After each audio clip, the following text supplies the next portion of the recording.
Hello friends, मैं फिर एक बार आ गया और आज से जो सेशन स्टार्ट हो रहा है वह PYQ का सेशन स्टार्ट हो रहा है।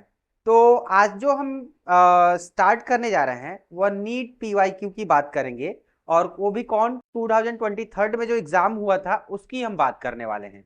कोड क्या है पेपर का देख लीजिए, कोड F1 है और हमारा ये पेपर कौन से ईयर का है तो देख लीजिए 2023 का है। तो आइए हम स्टार्ट करते हैं और इनको सॉल्व करते हैं, फुल एनालिसिस करते हैं और देखते हैं कि हमारा कहाँ पे कैसे कॉन्सेप्ट लगाना है और सॉल्व करना है। तो आइए स्टार्ट करते हैं। हमारा जो पहला क्वेश्चन कह रहा है, ठीक है, जो पहला क्वेश्चन कह रहा है the stability of Cu2 plus, कह रहा है the stability of Cu2 plus is more than Cu plus salt in aqueous solution. कह रहा है Cu2 प्लस जो है Cu1 प्लस से ज्यादा स्टेबल है। कहां पे? एक्वस मीडियम में। तो आप थोड़ा सा सोचो, एक बार Cu को देखो पहले। अगर Cu को देखते हो तो आप जब इलेक्ट्रॉनिक कॉन्फ़िगरेशन लिखते हो तो आप जानते हो कि इसका एटॉमिक नंबर कितना होता है? 29 होता है। कितना होता है? 29। तो आप कैसे लिखते हो? तो आप लिखते हो 3D10 और लिखते हो 4s1। लिखते हो कि नहीं लिखते हो? ऑब्वियसली अब देखो, अगर यहां से हम एक इलेक्ट्रॉन को निकाल दें तो ये हमारा बन जाएगा Cu1 प्लस बनेगा। और इस केस में हमारे पास क्या है? डी ऑर्बिटल्स जो है फुल फिल्ड है। ठीक है, ध्यान से देखना। अब उसके बाद अगर मैं बात करूं यहाँ पे बात करूं Cu2 प्लस में, तो यहाँ पे D9 है। ठीक है, जब हम लोग डी ब्लॉक पढ़ते हैं, डी ब्लॉक का जो फर्स्ट जो पीरियड होता है उसमें स्टार्टिंग में होता क्या है? पहले हमारा जेड इफेक्ट बढ़ता है तो साइज भी क्या होता है? कम होता है। फिर बीच में कुछ समय तक के लिए कांस्टेंट हो जाता है, रिमेन सेम रहता है, साइज में कोई फर्क नहीं आता है। फिर उसके बाद क्या होता है? साइज इंक्रीज होने लगता है, तो जिंक का साइज बड़ा हो जाता है। तो इससे दिमाग लगाओ, जिंक और कॉपर में देखा जाए जिंक D10 है, उसी तरह इसमें आप कंपेयर करो तो इनकी साइज क्या है? इनसे छोटी है, इनकी साइज इनसे बड़ी है। Cu2 प्लस की साइज Cu1 प्लस से छोटी है। अब यहां पे ध्यान दो, इन दोनों को कहां पे चेक किया जा रहा है? इन दोनों के सॉल्ट को कहां डाला गया है? एक्वस में डाला गया है, यानी H2O में डाला गया है। किस में डाला गया है? H2O में। और H2O में जाने के बाद जो मेटल आयन होते हैं वो क्या होते हैं? हाइड्रेट होते हैं, यानी हाइड्रेशन एनर्जी रिलीज होता है। ऑब्वियसली अगर इनकी बात करें तो यहां पे हम आयोनाइजेशन की बिल्कुल बात नहीं कर रहे हैं। अगर हम देखें तो यहां पे हमारा कौन सा एनर्जी आने वाला है? तो हाइड्रेशन एनर्जी आने वाला है। ठीक है, हाइड्रेशन एनर्जी की बात हो रही है। हाइड्रेशन एनर्जी क्या होता है? जब H2O इससे लिंकअप होते हैं तो वहां से एनर्जी क्या होती है? रिलीज होती है। उसे हम क्या कहते हैं? हाइड्रेशन एनर्जी कहते हैं। और बहुत ज्यादा हाइड्रेशन एनर्जी इसके साथ रिलीज होती है, इसीलिए इसकी स्टेबिलिटी क्या होगी? बहुत ज्यादा होगी। किससे? Cu1 plus. यानी हमारा अगर देखा जाए तो ऑप्शन नंबर हमारा क्या हो जाएगा? सेकेंड इज, हमारा ऑप्शन सेकेंड जो है वो हमारा क्या हो जाएगा? करेक्ट हो जाएगा। आइए अगले क्वेश्चन पे बढ़ते हैं। मैं इसको हटाऊंगा, मैं इसको हटाता हूं। अगला क्वेश्चन हमारा क्या है? अगला क्वेश्चन क्या कह रहा है? ध्यान से देखिएगा। कह रहा है which one is an example of heterogeneous catalysis. अब हेट्रोजीनियस कैटेलिसिस क्या होता है? होमोजीनियस कैटेलिसिस क्या होता है? पहले इसको समझते हैं, पहले इसको समझते हैं। अगर मैं कहूं, इसको समझिएगा, ए है और ये बी है, ये सी हमारा कैटलिस्ट, सी हमारा कैटलिस्ट, सी हमारा कैटलिस्ट, और ये बना रहा है ए बी, ये बना रहा है ए बी। अब हम क्या कर रहे हैं? इसमें हम इसको फिर से एक बार और लिख रहे हैं, इन दोनों को समझिएगा।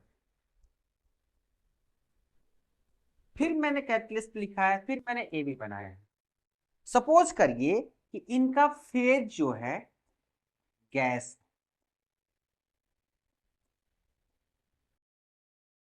तो ये हमारा क्या हो जाएगा? होमोजीनियस कैटालिसिस, ठीक है, होमोजीनियस कैटलिस्ट हो जाएगा, ये होमोजीनियस कैटलाइज्ड हो जाएगा, ठीक है। अगर मैं कहूं कि यहाँ पे ये सॉलिड हो गया और इनका फेज अलग अलग है, इनका फेज अलग अलग है, तो ये हमारा क्या हो जाएगा, हेट्रोजीनियस कैटलिस्ट हो जाएगा, हेट्रोजीनियस कैटलिस्ट हो जाएगा। तो चीजों को समझो, होमोजीनियस में क्या होगा, अब आपको ध्यान देना है, अगर यहाँ पे एक्वस हो जाए, यहाँ पे गैस ही रहे, तब भी हमारा हेट्रोजीनियस में आ जाए, यानी हेट्रोजीनियस में आ जाएगा। कहने का मतलब पूरे रिएक्शन में जब सबका फेज, कैटलिस्ट का, रिएक्टेंट का, सबका फेज क्या हो, एक जैसा हो, वो हमारा क्या होता है, होमोजीनियस। अगर उसमें से किसी एक का फेज बदला, अगर उसमें से किसी एक का फेज बदला, तो हमारा क्या हो जाएगा, हेट्रोजीनियस कैटलिस्ट। हेट्रोजीनियस क्या हो जाएगा, कैटलिस्ट हो जाएगा। तो आइए ऑप्शन चेक करते हैं और उसके बाद हम आगे बढ़ते हैं। तो कह रहा है hydrolysis of sugar catalysed by H plus ion. अब बताओ H प्लस आयन कब मिलता है, आप एसिड लेते हो तो एसिड किस फॉर्म में रहेगा, लिक्विड फॉर्म में। आप शुगर किस फॉर्म में लोगे, एक्वस फॉर्म में। H2O रहेगा लिक्विड फॉर्म में। सबका फेज तो लिक्विड फेज ही होगा ना, आप देख लो, एक बार दिमाग लगा लो, सिंपल सा दिमाग लगा लो। यहाँ पे मैं यहाँ पे लिख दे रहा हूं, अगर मैं लिख दू C12H22O11, ये एक्वस मीडियम में, H2O लिक्विड में, H प्लस किसी एसिड से आएगा तो ये भी हमारा लिक्विड में ही होगा या एक्वस मीडियम में होगा। उसके बाद ये टूटेगा तो ग्लूकोज देगा और फ्रक्टोज देगा, ये भी मान लीजिए एक्वस मीडियम में होगा, ये भी एक्वस मीडियम में होगा। तो चीजों को देखो, ये फेज जो दिख रहा है ना, ये सारे फेज किसमें है, लिक्विड फेज में है। लिक्विड फेज में है तो होमोजीनियस हो जाएगा, होमोजीनियस हो जाएगा, होमोजीनियस हो जाएगा। हमको तो हेट्रो चाहिए। अगला करा decomposition of ozone in presence of nitrogen monoxide. अब हम कर रहे हैं डिकम्पोजिशन, कर लो किसका डिकम्पोजिशन करना है, ओजोन का। ओजोन गैसियस मीडियम में है, नाइट्रोजन मोनोऑक्साइड क्या है, गैसियस मीडियम में, होमोजीनियस हो जाएगा, होमोजीनियस हो जाएगा। अगला अगला क्या कर रहा है, combination between di nitrogen and di hydrogen to form ammonia. Simple सा देखिएगा, कह रहा है combination between di nitrogen and di hydrogen to form ammonia in the presence of finely divided iron, finely divided iron. यानी अब ये कह रहा है कि आप क्या करो, H2 को ले लो, N2 को ले लो और यहाँ पे Fe रखो और क्या बनाओ, इसका अमोनिया बनाओ। अब देखो अमोनिया हमारा किस में है, गैसियस में, ये किस में है, गैसियस में, ये किस में, किस फेज में है, गैसियस में, ये किस में है, सॉलिड में। अब देखो सबका फेज सेम है क्या, सबका फेज सेम है, नहीं है। यहाँ पे ये गैस गैस, लेकिन ये किस में हो गया है, सॉलिड में हो गया। इसका मतलब क्या, ये हेट्रोजीनियस हो जाएगा। Option number 3 is correct.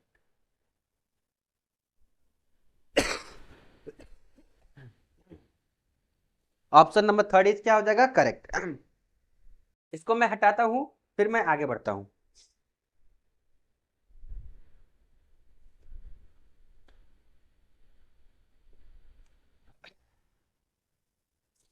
अगला क्वेश्चन, अगला क्वेश्चन क्या कर रहा है, इस क्वेश्चन को देखिएगा। कह रहा है कि which amongst the following option are correct graphical representation of Boyle's law. अब कह रहा है ग्राफिकल रिप्रेजेंटेशन, यहाँ पे ग्राफ दिया है और आपको बताना है कौन सा ग्राफ है जो बॉयल्स लॉ को फॉलो कर रहा है। तो बॉयल्स लॉ को फॉलो कर रहा है, इसके लिए हमें आइडियल गैस इक्वेशन आना चाहिए, और आइडियल गैस इक्वेशन आपको पता होना चाहिए क्या होता है, पीबी इक्वल टू क्या होता है, एनआरटी होता है। और बायल्स के लिए क्या होता है, आइसोथर्मल होता है, यानी टेम्परेचर कांस्टेंट होता है। और टेम्परेचर कांस्टेंट का मतलब ये पूरा सेगमेंट क्या हो जाएगा, कांस्टेंट हो जाएगा। अब बताओ P और ये B को उधर ट्रांसफर कर दो तो क्या बन जाएगा, इनवर्सली प्रोपोर्शनल P बन जाएगा।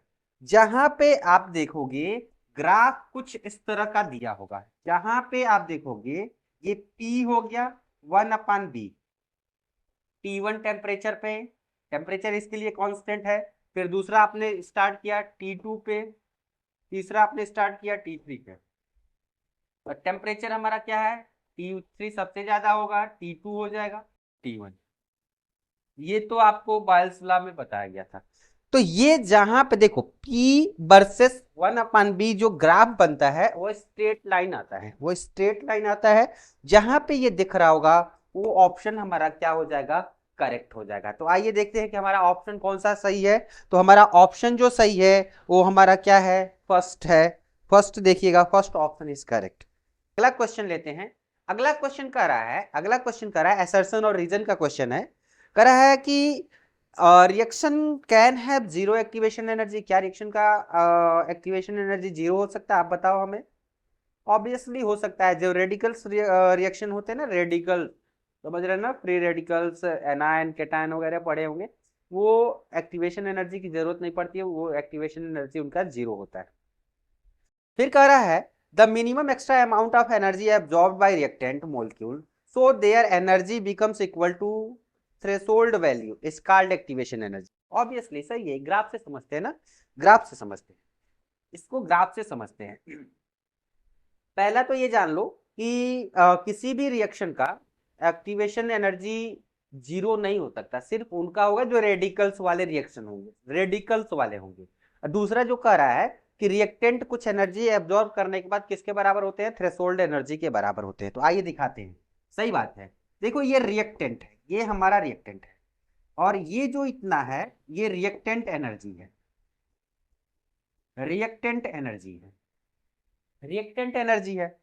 अब मैंने क्या किया, इसको प्रोडक्ट में बदलने के लिए मैंने कुछ एनर्जी दिया, कुछ एनर्जी दिया, इतना इतना, इसको एक्टिवेट करने के लिए। तो ये एक्टिवेट हो गया और एक्टिवेट होकर कुछ प्रोडक्ट बना दिया। तो अब देखो ये चीजें एक्टिवेशन एनर्जी है, जो दे रहे हो ना एनर्जी, एक्टिवेशन एनर्जी, और ये टोटल हमारा क्या होता है, थ्रेशोल्ड एनर्जी। थ्रेशोल्ड एनर्जी है ये,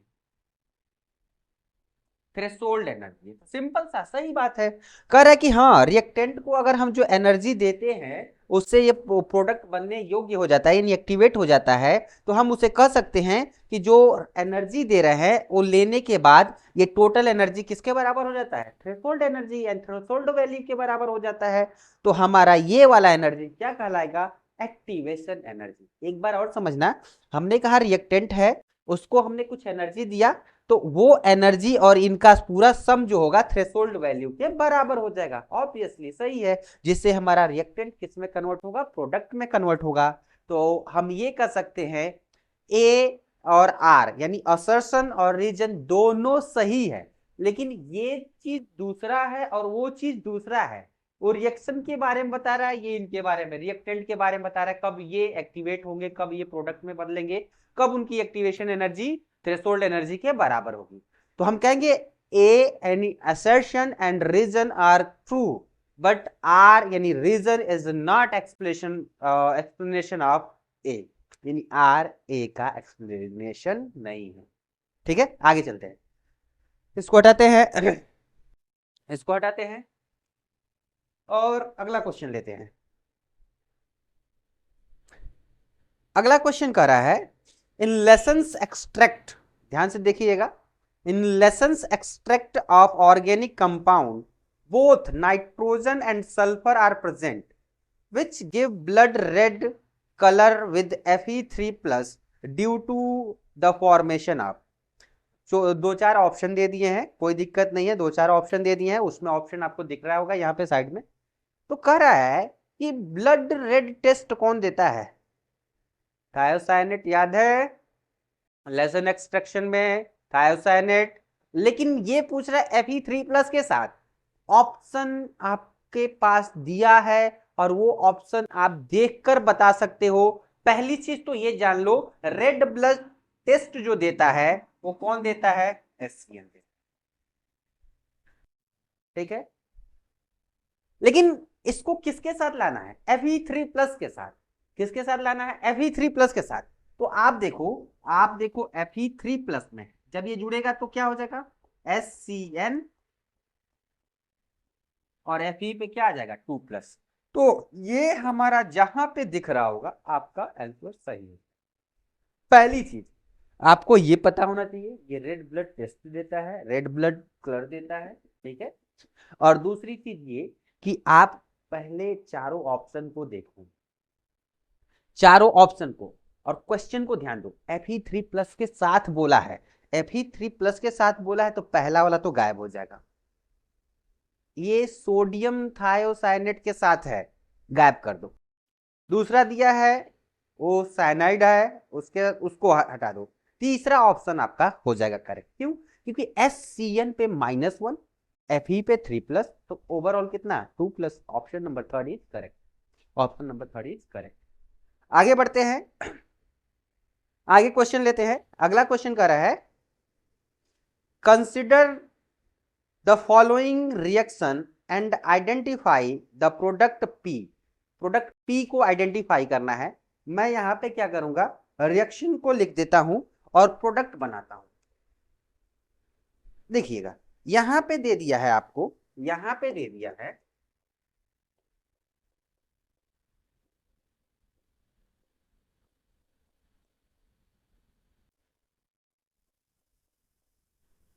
और यहां पे दे दिया है HBr के साथ रिएक्शन कराना है और प्रोडक्ट P बताना है। तो अब आपके दिमाग में क्या आना चाहिए? देखो HBr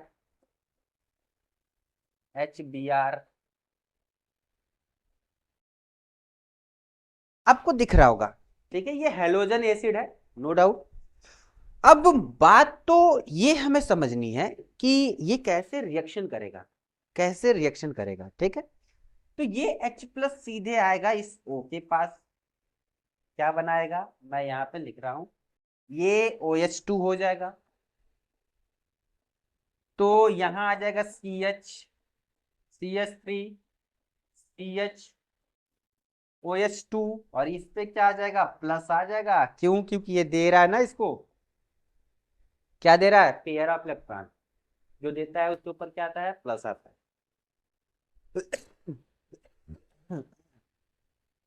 आगे चलते हैं। अब देखेंगे यहां पे ये CH3 है, CH3 को लगा देते हैं, नो डाउट। अब इसके आगे क्या करना है हमें, ये देखो, ये यहाँ पे टेट्राहेड्रल बन रहा है, कोई दिक्कत नहीं है। लेकिन ये क्या है, अनस्टेबल है और ये एक बेहतर लिविंग ग्रुप है, बढ़िया लिविंग ग्रुप है। तो ये क्या हो जाएगा, स्टेबिलिटी को पाने के लिए यहां से ये निकल जाएगा। और जैसे ही निकलेगा, यानी यहां से H2O निकला आउट, इस पे क्या आ जाएगा, CH3 CH3, और इस पे बन गया कार्बोकेटाइन। अब आपके दिमाग में आया होगा हमें अब कुछ करना नहीं है, Br को यहाँ पे लगा देना है। ना ना ना, गलत हो जाएगा, गलत हो जाएगा। तो करें क्या हम, आप देखो इसके पास ये 2 डिग्री केटायन है और ये बन सकता है, क्या बन सकता है, 3 डिग्री कार्बोकेटायन बन सकता है। तो हम इधर क्या करेंगे, इस H को हाइड्राइड शिफ्ट करवाएंगे, 1 2 H- शिफ्ट। अब कहोगे सर H-, हाँ हाइड्राइड शिफ्ट हो रहा है, ये H क्या करेगा, मैं ऐसे लिख दे रहा हूं, ये दोनों इलेक्ट्रॉन को लेकर सीधे इनके पास जाएगा और इस पे जनरेट करेगा कार्बोकेटाइन। क्यों ऐसा हो रहा है? क्योंकि देखा गया है जो एक्सपेरिमेंटली कि 2 डिग्री कार्बोकेटाइन रहता है तो वहां पर रिएक्शन होता है, कब, जब 3 डिग्री कार्बोकेटाइन बनने के चांस नहीं होते हैं तब। अगर 3 डिग्री कार्बोकेटाइन बनने के चांस हैं तो वह प्रोडक्ट हमेशा 3 डिग्री पे मेजर बनाता है, हमेशा 3 डिग्री पे मेजर बनाता है। इसीलिए अब हमारा जो कार्बोकेटाइन जनरेट हुआ है वो यहाँ पे आ गया है, अब वो यहाँ पे आ गया है, और हमारा प्रोडक्ट देखो, एक H तो था ही, एक H यहाँ यहाँ से चला गया और ये हो गया CH3। अब जो Br बचा है, जो Br बचा है यहाँ पे आ जाएगा और आपका प्रोडक्ट बन जाएगा कुछ ऐसे।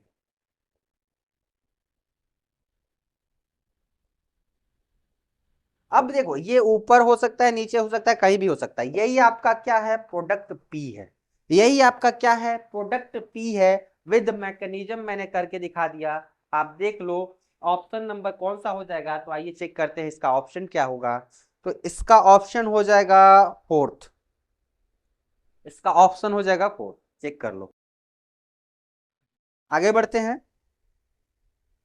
अगला क्वेश्चन लेते हैं, इसको हटाते हैं। अगला बहुत अच्छा क्वेश्चन है, ध्यान दीजिएगा।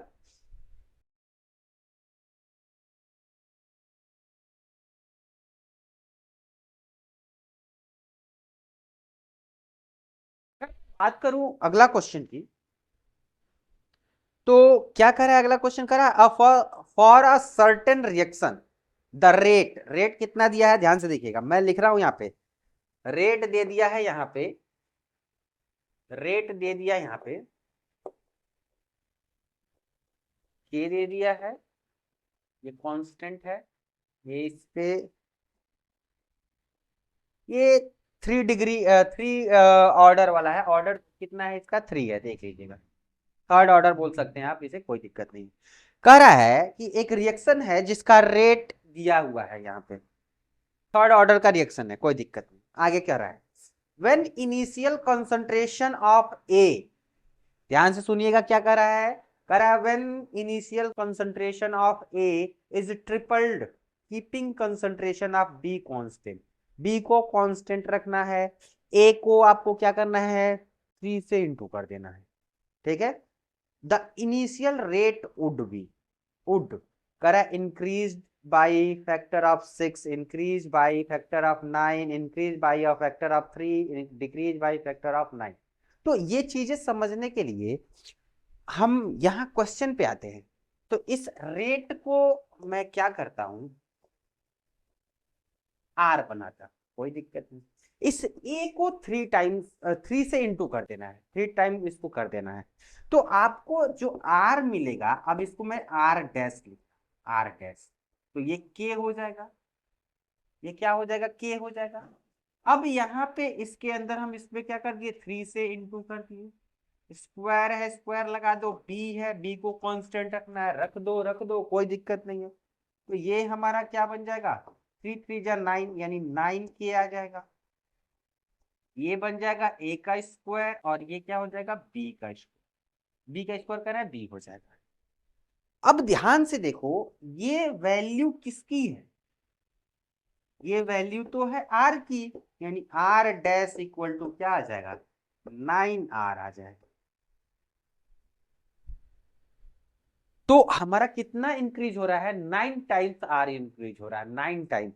तो ऑप्शन देखेंगे हमारा ऑप्शन नंबर सेकंड का रहा है increase by a factor of 9, कितने फैक्टर से इंक्रीज हो रहा है 9 फैक्टर से, दिख रहा है मैंने क्वेश्चन लगा देख लो अच्छे से। आगे बढ़ते हैं, अगला कह रहा है आपको लिस्ट मैच करवाना है, लिस्ट मैच करवाने वाले जो क्वेश्चन होते हैं एक दो जान लो पूरा अपने आप सॉल्व हो जाता है, तो आइए उसको देखते हैं, मैं इसको हटाता हूं। अब अगर उसको सॉल्व करना है तो कैसे सॉल्व करेंगे, आइए उसको देखते हैं। कह रहा है लिस्ट दे दिया है, पहला लिस्ट की हम बात करें, कोक दिया है, कोक का मतलब आपका कार्बन हो गया, डायमंड दे दिया, फ्लोरीन दे दिया, ग्रेफाइट दे दिया। तो पहली चीज तो हम सबको समझ ले, अब समझना क्या है, तो समझना ये है, तो कोक का यूज हम कहाँ करते हैं, मैं यहां पे लिख रहा हूं कोक,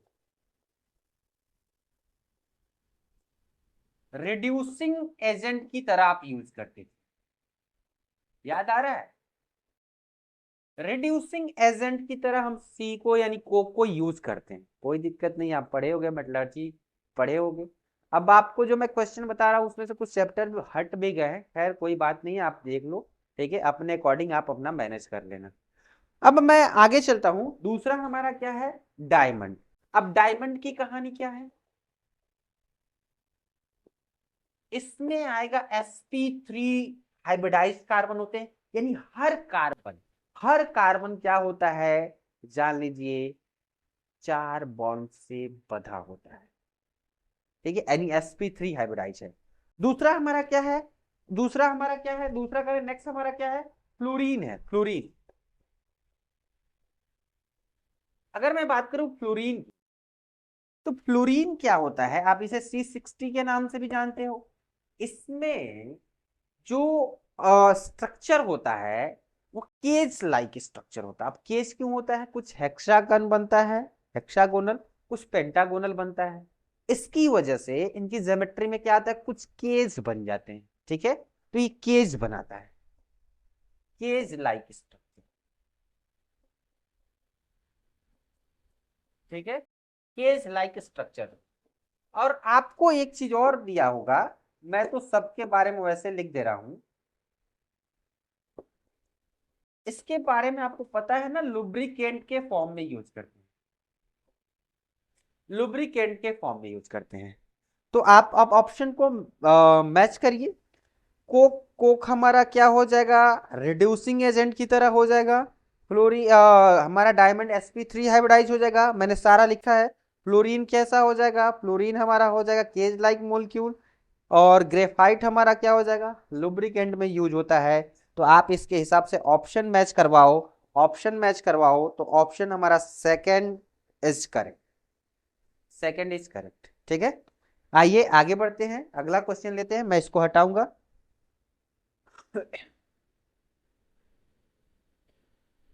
देखते हैं अगला क्वेश्चन करा है, विच one of the following statement is correct. करा है, all enzyme that utilize ATP in phosphate transfer requires CA as the cofactor। नहीं, CA नहीं होता है, Mg होता है, याद रखना कोफैक्टर के फॉर्म में। The bone in human body is an inert and unchanged substance। नहीं नहीं, ये भी हो सकता है। Mg play role in क्या है, neuromuscular function and interneuronal transmission, ये भी नहीं होगा। लास्ट हमारा देखिए, the daily requirement of Mg and Ca in the human body is estimated to be 0.2 to 0.3। ये आपका क्या हो जाएगा, आंसर हो जाएगा, ऑप्शन नंबर 4 इज करेक्ट। ठीक है, इसमें कुछ बहुत बड़ी बात नहीं है, आगे चलते हैं। अगला क्वेश्चन हमारा क्वेश्चन कर रहा है, homoleptic complex from the following complexes is. Homoleptic क्या होता है भैया बता दो, जिसमें लिगेंड से क्या होता है, सेम लिगेंड से क्या होते हैं, सेंट्रल एटम सराउंडेड होते हैं। तो नाम देखते हैं, die amino क्लोराइडो nitrito N platinum. अब इसमें डाई एमिनो भी है, क्लोराइडो भी है, तो इसको क्या करेंगे, हटा देंगे। पेंटा एमिनो, उसके बाद क्या दिया है, कार्बोनेटो कोबाल्ट, इसको भी हटा देंगे। कार्बोनेटो भी है, कोबाल्ट भी है, उस कार्बोनेटो भी है, और एमिनो भी है, इसको भी हटा देंगे। अगला हमारा क्या कर रहा है, ट्राई एमीन ट्राई एक्वा, ये भी हटा देंगे। अगला लास्ट देखिए हमारा, पोटेशियम ट्राई ऑक्सिलेट एल्यूमिनेट, इसमें केवल हमारा क्या है, ऑक्सिलेट है, ट्राई ऑक्सिलेट है, दूसरा कोई नहीं है। तो हमारा फोर्थ वाला ऑप्शन क्या हो जाएगा, करेक्ट हो जाएगा, ये हमारा क्या हो जाएगा, होमोलेप्टिक हो जाएगा। अगला हम देखने जा रहे हैं, ध्यान से देखिएगा, option number 4 is correct. Next कर रहा है, the correct order of energy of molecular orbital N2। अब N2 का मोलिक्यूलर ऑर्बिटल बनाना है, एनर्जी लेवल डायग्राम जो बनाते थे आप लोग, तो इसमें आपको करना नहीं है, इसका ऑप्शन नंबर वैसे 4 इज करेक्ट हो जाएगा, सिंपल सा दिख रहा है, करना कुछ नहीं है। तो आइए मैं इसको एक बार समझा देता हूं। देखो, अगर मैं लिखूं इधर n, इधर n, तो आपको पता है कि मैं सीधे लिख रहा हूं यहाँ पे 2p3, 2p3। जो नीचे के हैं ना, ये नीचे के, वो एक दूसरे से कहीं बॉन्ड बनाने के काम ही नहीं करते हैं। तो नीचे वाला केस क्या बन जाएगा, नीचे वाला केस बन जाएगा, देखना हमारा बन जाएगा sigma 1s2 sigma star 1s2 sigma 2s2 sigma star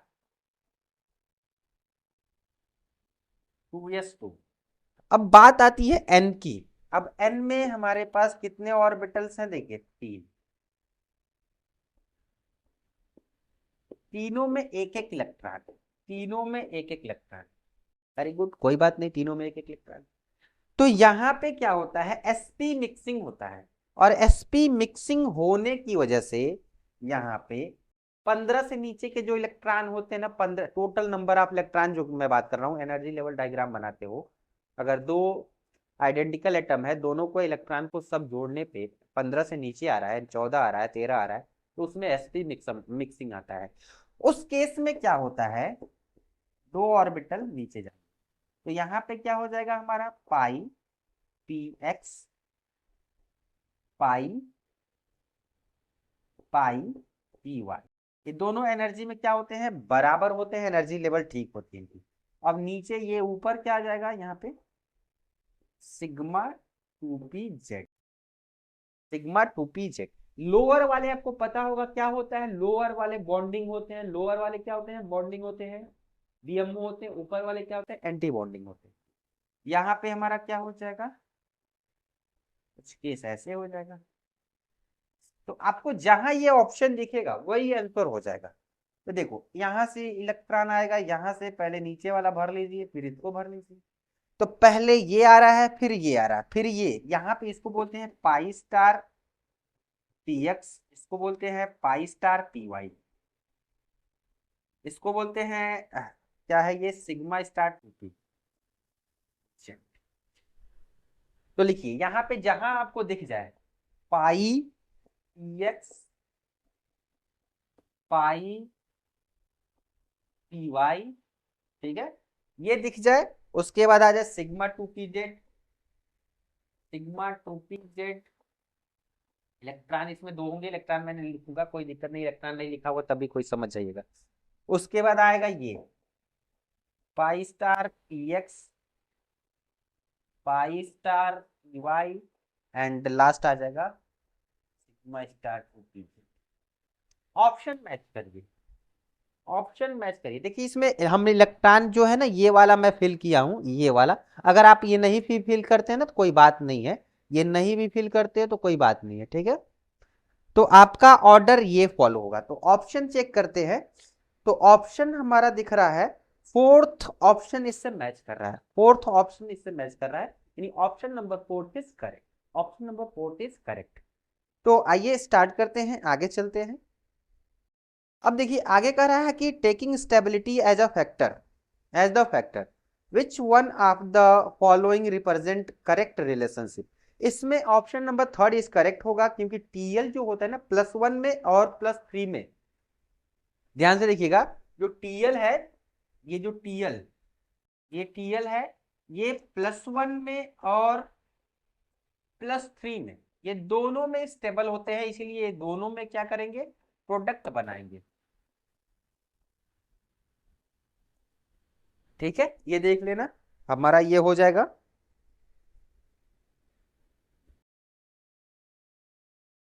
अब ये कैसे कंपेयर किया गया, जो मोलिक्यूल दिए है ना उनके रिस्पेक्ट में कंपेयर किया गया। जैसे आगे दे दिया, इंडियम दे दिया है, एल्यूमिनियम दिया है, और यहाँ पे स्टेबिलिटी की बात करें तो ये +1 हमारा ज्यादा स्टेबल होता है किससे, +3 से, ठीक है।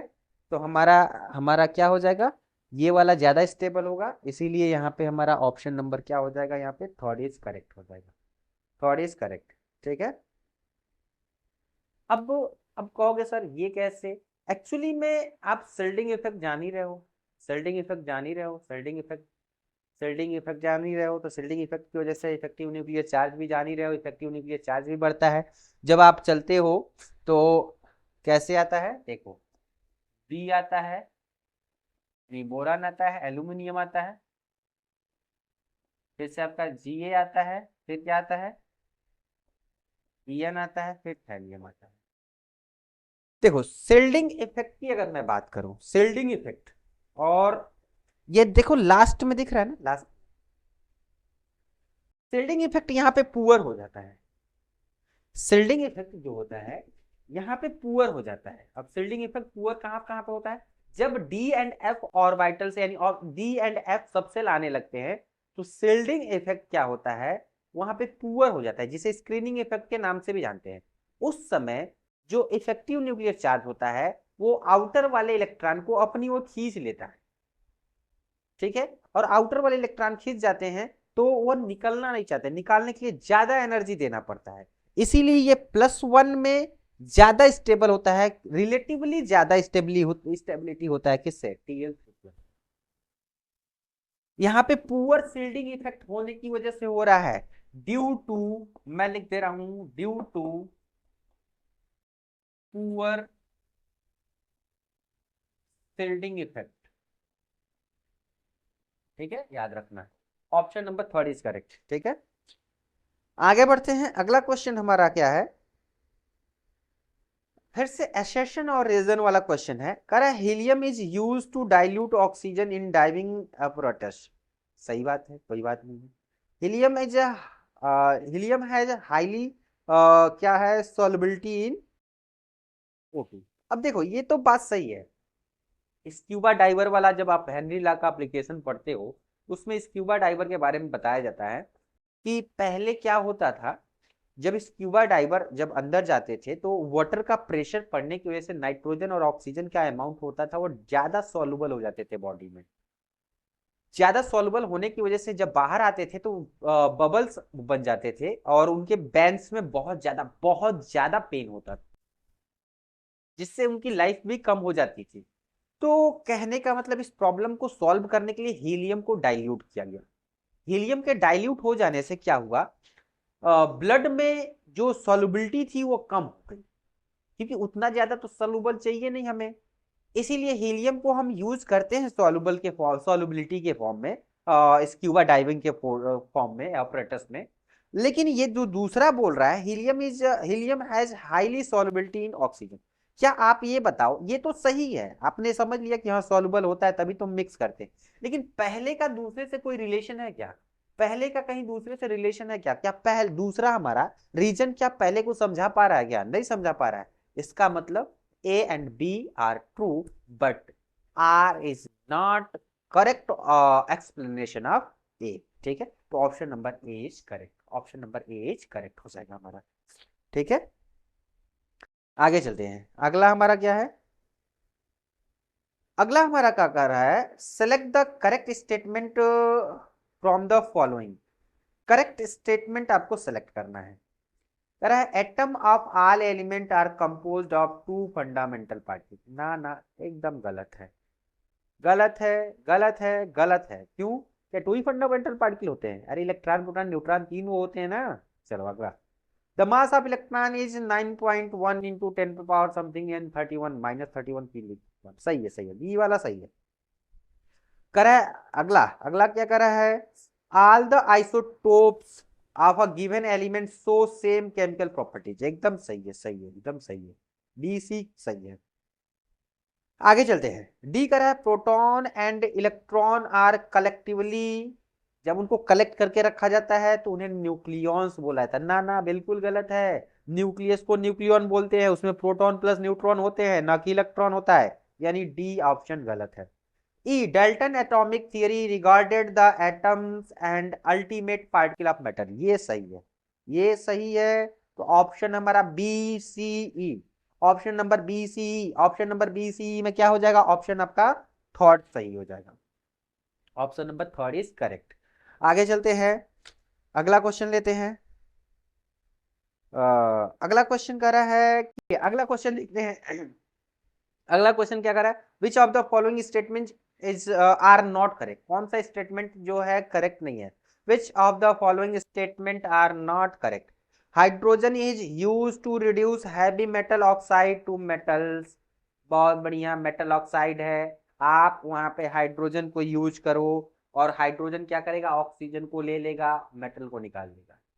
सही है, लेकिन आपको क्या ढूंढना है, करेक्ट नहीं है वो ढूंढना है। अगला अगला क्वेश्चन क्या कर रहा है, अगला क्वेश्चन करें, अगला नंबर।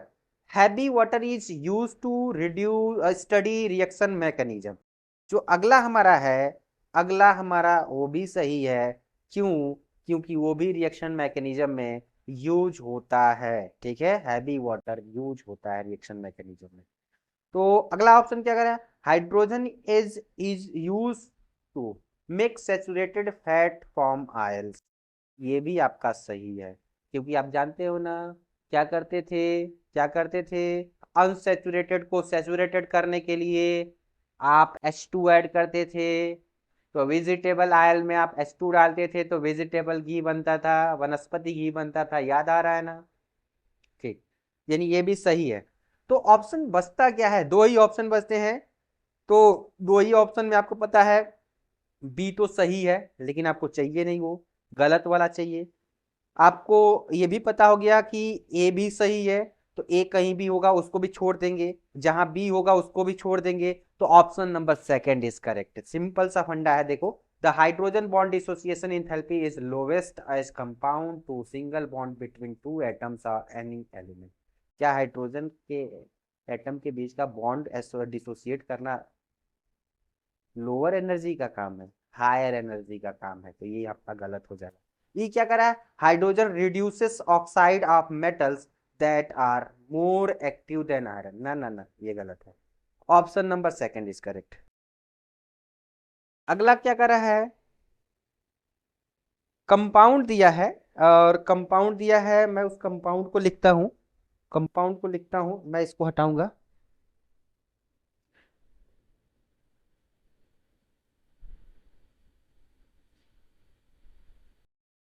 मैं इस कंपाउंड को लिखता हूं, ध्यान दीजिएगा। कंपाउंड दिया है आपको,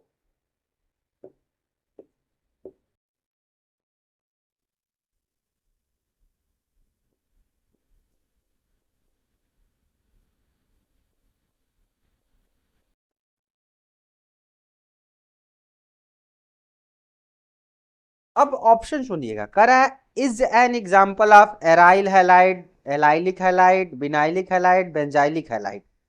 अब सारे केस को देखिएगा, एराइल हैलाइड कब होता है, ध्यान से देखिएगा, एराइल हैलाइड कब होता है, जब डायरेक्टली रिंग से क्या जुड़ा हो, एक्स जुड़ा हो, एक्स जुड़ा हो। उसके बाद क्या होता है, अब दूसरा क्या कर रहा है, एलाइलिक हैलाइड, एलाइलिक हैलाइड क्या होता है, C H double bond C H, ये एलाइलिक का केस है, ये एलाइलिक का केस है। तो ये देखो एलाइलिक हैलाइड है, एलाइलिक हैलाइड। अब हमें क्या मतलब है, इस H को हटा दें, इस H को हटा के, मतलब एक तो यहाँ पे बॉन्ड फ्री है, उससे बेंजीन रिंग जोड़ दो चाहे कुछ भी जोड़ दो, जब कार्बन डबल बॉन्ड कार्बन के अगला जो sp3 कार्बन होता है वो एलाइलिक कार्बन होता है, और उससे अगर कोई भी जुड़ रहा है तो एलाइलिक का केस बनता है। कार्बन डबल बॉन्ड कार्बन, ये sp3 है, चेक करो, sp3 है, और ये एलाइलिक कार्बन है, और एलाइलिक कार्बन से जुड़े हुए हैलोजन को क्या बोलते हैं हम, क्या बोलते हैं, एलाइलिक हैलाइड बोलते हैं।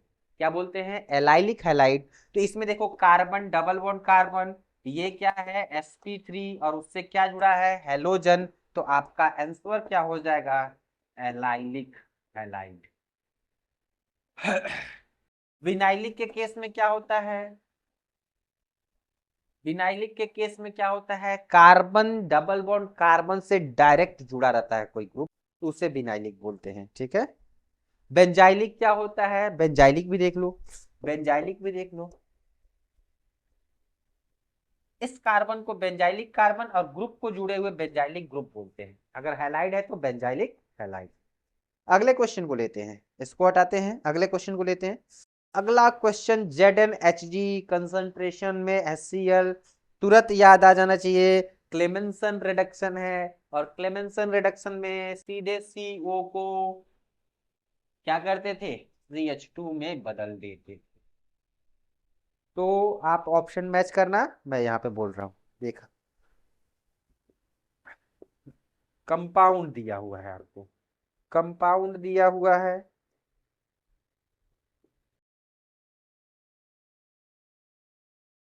कंपाउंड दिया हुआ है। अब आपके दिमाग में आ चुका होगा मुझे करना क्या है, ठीक है। अरे मुन्ना समझ लो, समझ लो बच्चों, समझ लो, ये दिख रहा है, ये दिख रहा है, ये जेड एंड जिंक का अमलगम, और ये किस फॉर्म में, कंसंट्रेशन क्या दे दिया है, HCl। ये वाला सेगमेंट, ये वाला सेगमेंट गायब हो जाएगा यार, सीधे सीधे यहाँ पे बन जाएगा प्रोडक्ट कुछ इस तरह का।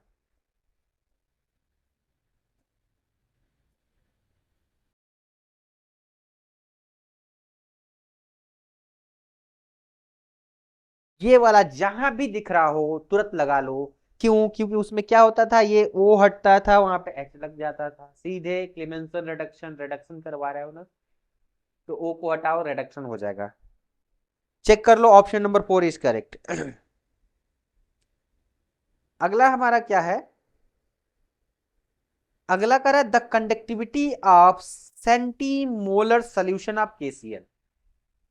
सेंटीमोलर ऑफ सोल्यूशन दिया है, किसका, कंडक्टिविटी दिया है KCl का, ठीक है, किस पे, 25 डिग्री सेल्सियस पे, कितना है ये भी देख लो। करा है the conductivity of centimolar solution of KCl at 25 degree Celsius is 0.0210 ohm inverse cm inverse. and the resistance of the cell containing the solution at 25 degrees Celsius is 60 ओम, यानी आर की वैल्यू दे दिया। तो आगे कर रहा है the value of cell constant. तो आप बताओ the value of cell constant. Cell constant के लिए आपको कुछ फॉर्मूला पढ़ाया गया था, आपको ये याद है? याद है? ये था क्या? Cell constant, conductivity.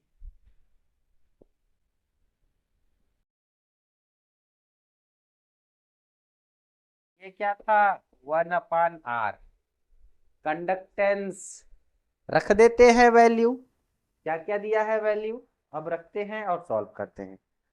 तो देखो मैं क्या करता हूं, इस आर को यहां पे रख के मैं इधर भेज देता हूं, तो ये फॉर्मूला बन जाएगा जे स्टार आर इंटू के।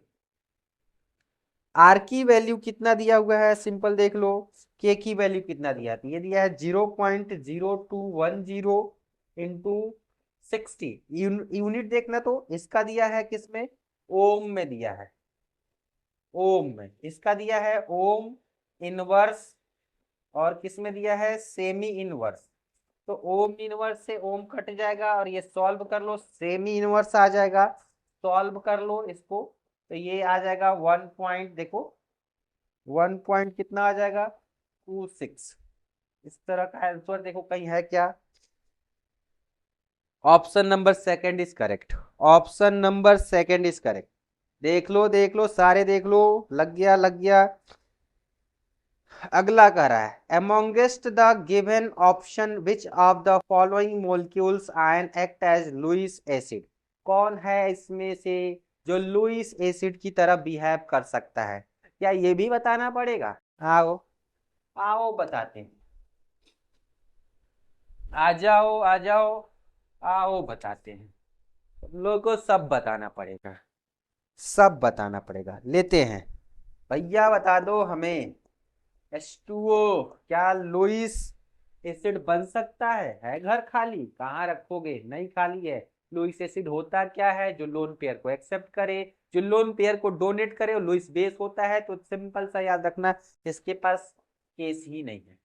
दूसरा क्या है, BF3, ऑब्वियसली ये होगा। बोरॉन को देखो, बोरॉन को देखो बच्चों, बोरॉन का एटॉमिक नंबर होता है 5। लिखोगे क्या, 1s2 2s2 2p1। भैया इसको देख लो, इसको देख लो, देख लो सारे देख लो, देख लो इसको इधर भेज दो तो इसके एक्साइट करवाने पे जाएगा। ऐसा मत सोचना कि वैसे सर उठा के डाल दिए इसमें।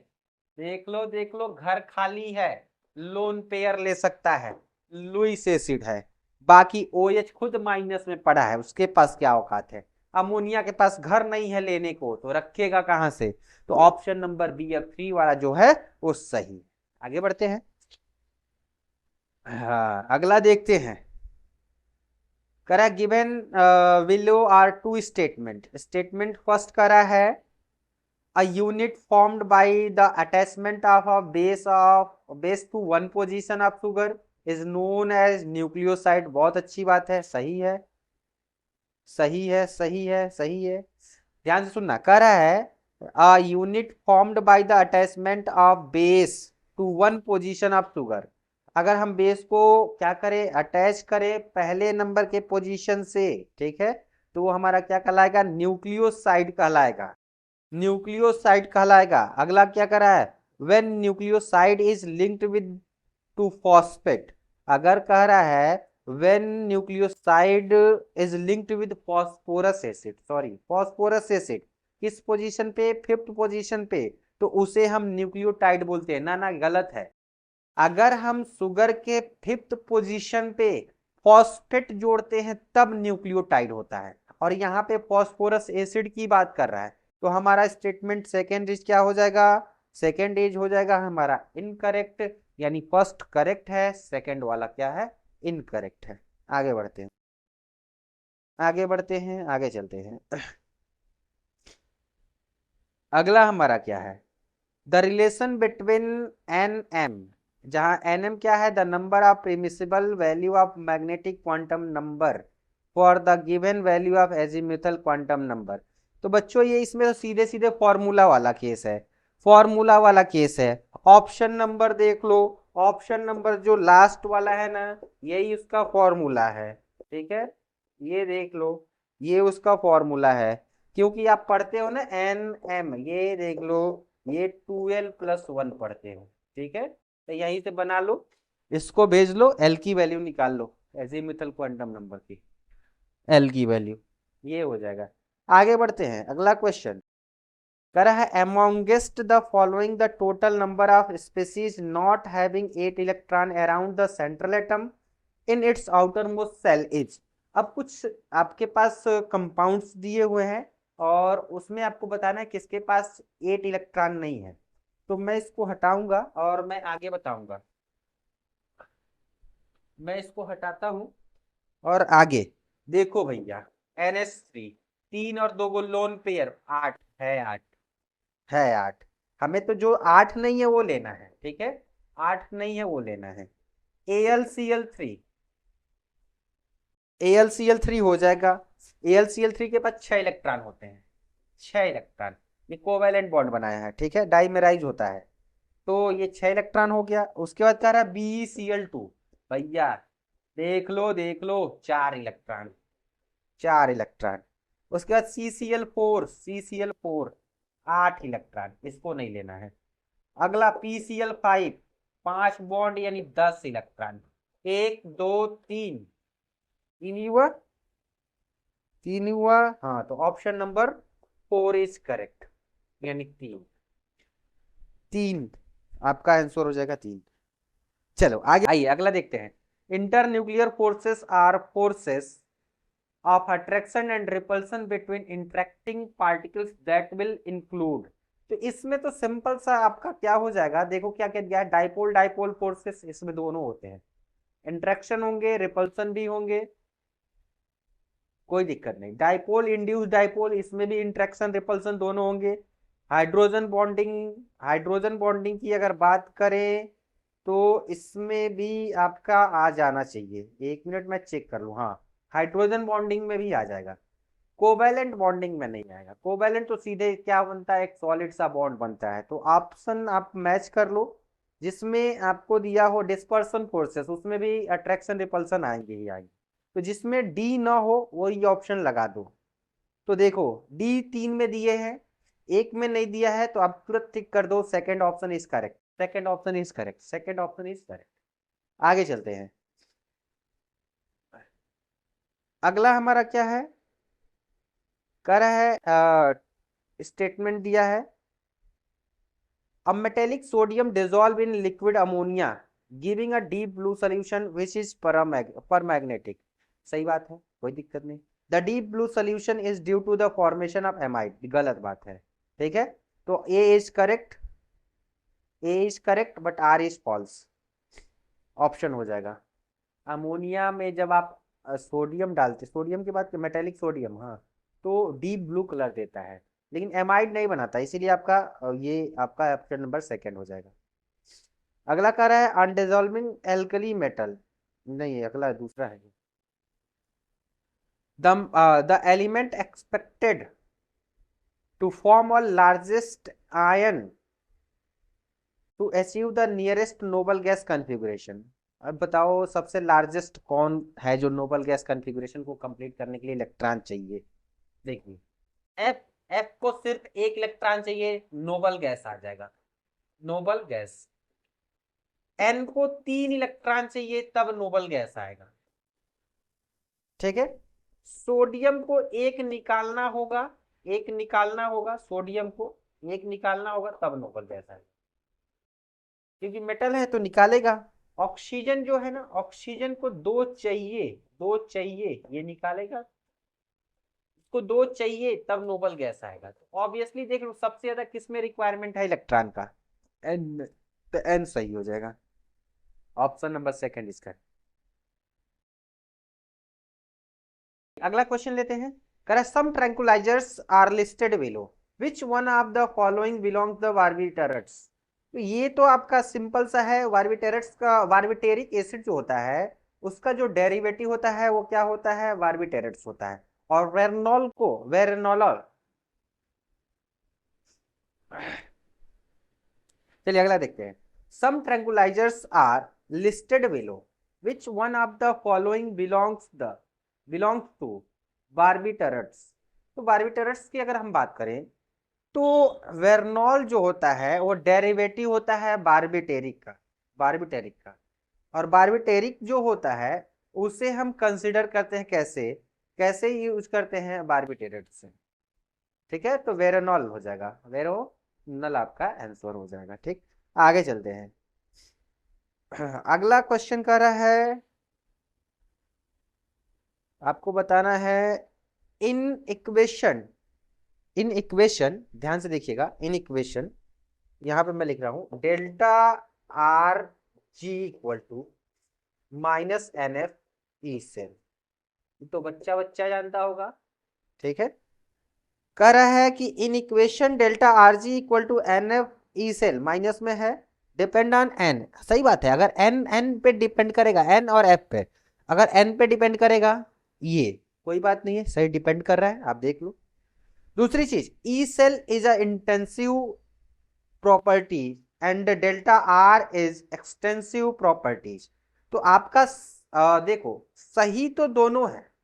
देखो डेल्टा जी क्या कर रहा है, इन पे डिपेंड कर रहा है, तो कहीं ना कहीं ये चीजें पता चल रही हैं कि ये किस नेचर का है, ये एक्सटेंसिव प्रॉपर्टीज होगा, एक्सटेंसिव प्रॉपर्टीज होगा। लेकिन जो सेल है, जो सेल है, सेल समझ रहे हो ना, एक्सटेंसिव और इंटेंसिव क्या होता है ये तो जान लो।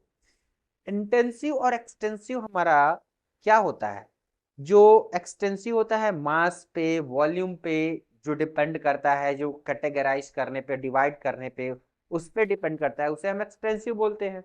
जैसे टेम्परेचर हो गया, प्रेशर हो गया, ये सब किस में आते हैं, इंटेंसिव में आते हैं। तो चीजों को एनालाइज करो, डेल्टा जी जो है ना वो डिपेंड करता है किस पे, मास पे, वॉल्यूम पे डिपेंड करेगा, कंटेनर के मास पे डिपेंड करेगा। लेकिन जो ई सेल है वो नहीं डिपेंड करेगा, ई सेल है वो डिपेंड नहीं करेगा। तो इसका मतलब ई सेल जो हमारा है वो इंटेंसिव है और हमारा डेल्टा आरजी है वो एक्सटेंसिव है। सही बात है, कोई दिक्कत नहीं है। लेकिन इन दोनों को देखो, दोनों में कोई लिंकअप है क्या, इसीलिए देखो सही तो दोनों है लेकिन दोनों एक दूसरे के एक्सप्लेनेशन नहीं है। तो हमारा option number A is correct हो जाएगा, हमारा option number A is correct हो जाएगा। अगला क्वेश्चन लेते हैं। अगला क्वेश्चन कह रहा है which amongst the following molecules on polymerisation produce neoprene. तो आप याद रखो, नियोप्रीन जब बनाते हो तो उसमें क्लोरीन आता है। मैं एक तरीका बता रहा हूँ, शॉर्ट बता रहा हूँ कैसे आप इसको कर पाओगे। नियोप्रीन में क्लोरीन आता है, ऑप्शन चेक करो, ऑप्शन में देखो कोई ऐसा ऑप्शन दिख रहा है जिसको पॉलीमेराइज करो तो क्लोरीन मिले, नहीं दिख रहा है तो देख लो एकदम एकदम हलवा हलवा है। Option number A is correct. अब कैसे करेक्ट है तो मैं करके दिखा देता हूं, आइए देख लो सारे देख लो। अगर मैं लिख दूं यहाँ पे क्या है क्वेश्चन में देख लूं। हाँ, क्या है, which amongst the following molecules on polymerisation produce neoprene.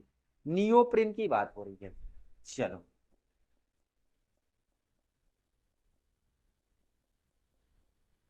ये आपको दिख रहा होगा, ये आपको दिख रहा होगा। ठीक है, आप इसका नाम लिख सकते हो, इधर से कर सकते हो उसको काउंट, 2 क्लोरो क्या हो जाएगा, 1,3 ब्यूटाडाइन, कोई दिक्कत नहीं। आप इसे पॉलीमराइज कर दो, जैसे पॉलीमराइज करोगे, जैसे पॉलीमराइज करोगे तो ये बन जाएगा CH2, और ये बन जाएगा यहाँ पे क्या बन जाएगा, Cl बन जाएगा, और ये आ जाएगा CH, और ये आ जाएगा CH2, और ये आ जाएगा N।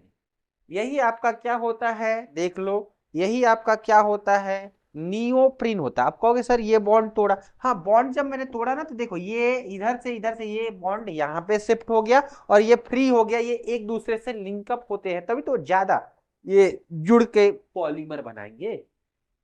पॉलीमर होता क्या है, मोनोमर, डाइमर, ट्राइमर, धीरे धीरे जुड़ते जुड़ते क्या होते हैं, पॉलीमर बन जाते हैं। तो ऐसे ये क्या होते हैं, एक दूसरे से लिंक अप होके पॉलीमर बना देते हैं। ठीक है, तो ये आपका आंसर हो जाएगा, ए इज करेक्ट।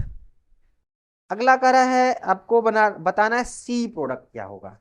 अब सी प्रोडक्ट क्या होगा, तो मैं इसको हटाऊंगा और इधर मैं इसको हटाने के बाद आपको क्वेश्चन करवाऊंगा। देखिए क्वेश्चन जो दिया है वो देखिए, वो आपको दे दिया है कुछ इस तरह से, HCN से रिएक्शन करवा के खुद बनाकर दे दिया है।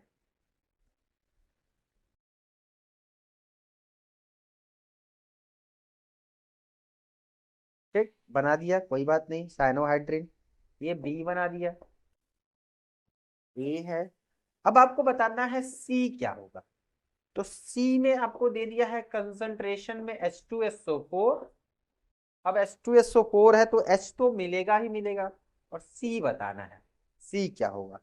तो मैं क्या करता हूं, यहाँ H2SO4 से H प्लस को लेता हूं, सीधे इनके पास भेज देता हूं, मैं यहीं पे प्रोडक्ट बनाना शुरू कर देता हूं। ठीक है, मैं यहीं से प्रोडक्ट बनाना शुरू कर देता हूं। देखो चला गया उसके पास, ये कुछ इस तरह का केस बन के निकल जाएगा यहाँ से, यहाँ पे हो जाएगा OH2 प्लस आ गया, क्योंकि ये अपना इलेक्ट्रॉन पेयर दिया है इसको। अब यहाँ पे आ गया Cn। अब देखो, अब ये निकलेगा, निकलेगा तो यहाँ पे क्या बन जाएगा, H2O। यानी इस सिस्टम में, पूरे सिस्टम में क्या है, वाटर मोलिक्यूल है, ये चीज ध्यान रखना है। क्यों मैं बता रहा हूं, अभी देखना।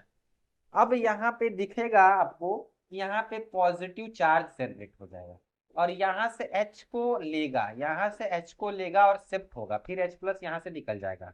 तो अगला जो केस बनने वाला है, अगला जो केस बनने वाला है, ये बॉन्ड इधर शिफ्ट होगा, इसको नॉर्मलाइज करने के लिए, इसकी स्टेबिलिटी को मेंटेन करने के लिए, ये आ जाएगा C ट्रिपल बॉन्ड N। ये दिख रहा होगा आपको। अब इसी सिस्टम में ये H2O है, इसी सिस्टम में H2O है, ध्यान से देखना, यहाँ से H प्लस भी निकल रहा है, और ये सिस्टम में H2O है, तो क्या करेगा, ये क्या करेगा, ध्यान से, इनको कर देगा क्या, हाइड्रोलाइज कर देगा। और जैसे हाइड्रोलाइज करोगे ना, जैसे हाइड्रोलाइज करोगे, जैसे हाइड्रोलाइज करोगे, जैसे हाइड्रोलाइज करोगे, ये आपको मिल जाएगा कुछ इस तरह से। ये 3 OH आएगा, और ये तीनों के तीनों अनस्टेबल होते हैं, तो ये क्या करेगा, H2O फिर निकाल देगा, और फाइनली जो प्रोडक्ट बनाएगा, वो फाइनली जो प्रोडक्ट बनेगा, फाइनली जो प्रोडक्ट बनेगा वो बन जाएगा कुछ इस तरह।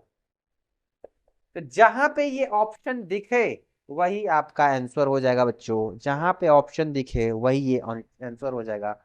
ऑप्शन दिख रहा है थर्ड में, तो third is correct, third is correct. आगे बढ़ते हैं। अब अगला लेते हैं, करा weight of 2 moles of the organic compound which obtained by heating of sodium ethanoate with the sodium hydroxide in presence of calcium oxide। अरे बच्चों ध्यान दो, ध्यान दो, ये डी कार्बोक्सिलेशन का केस है, डी कार्बोक्सिलेशन का केस नहीं याद आ रहा है, आओ मैं दिखाता हूं।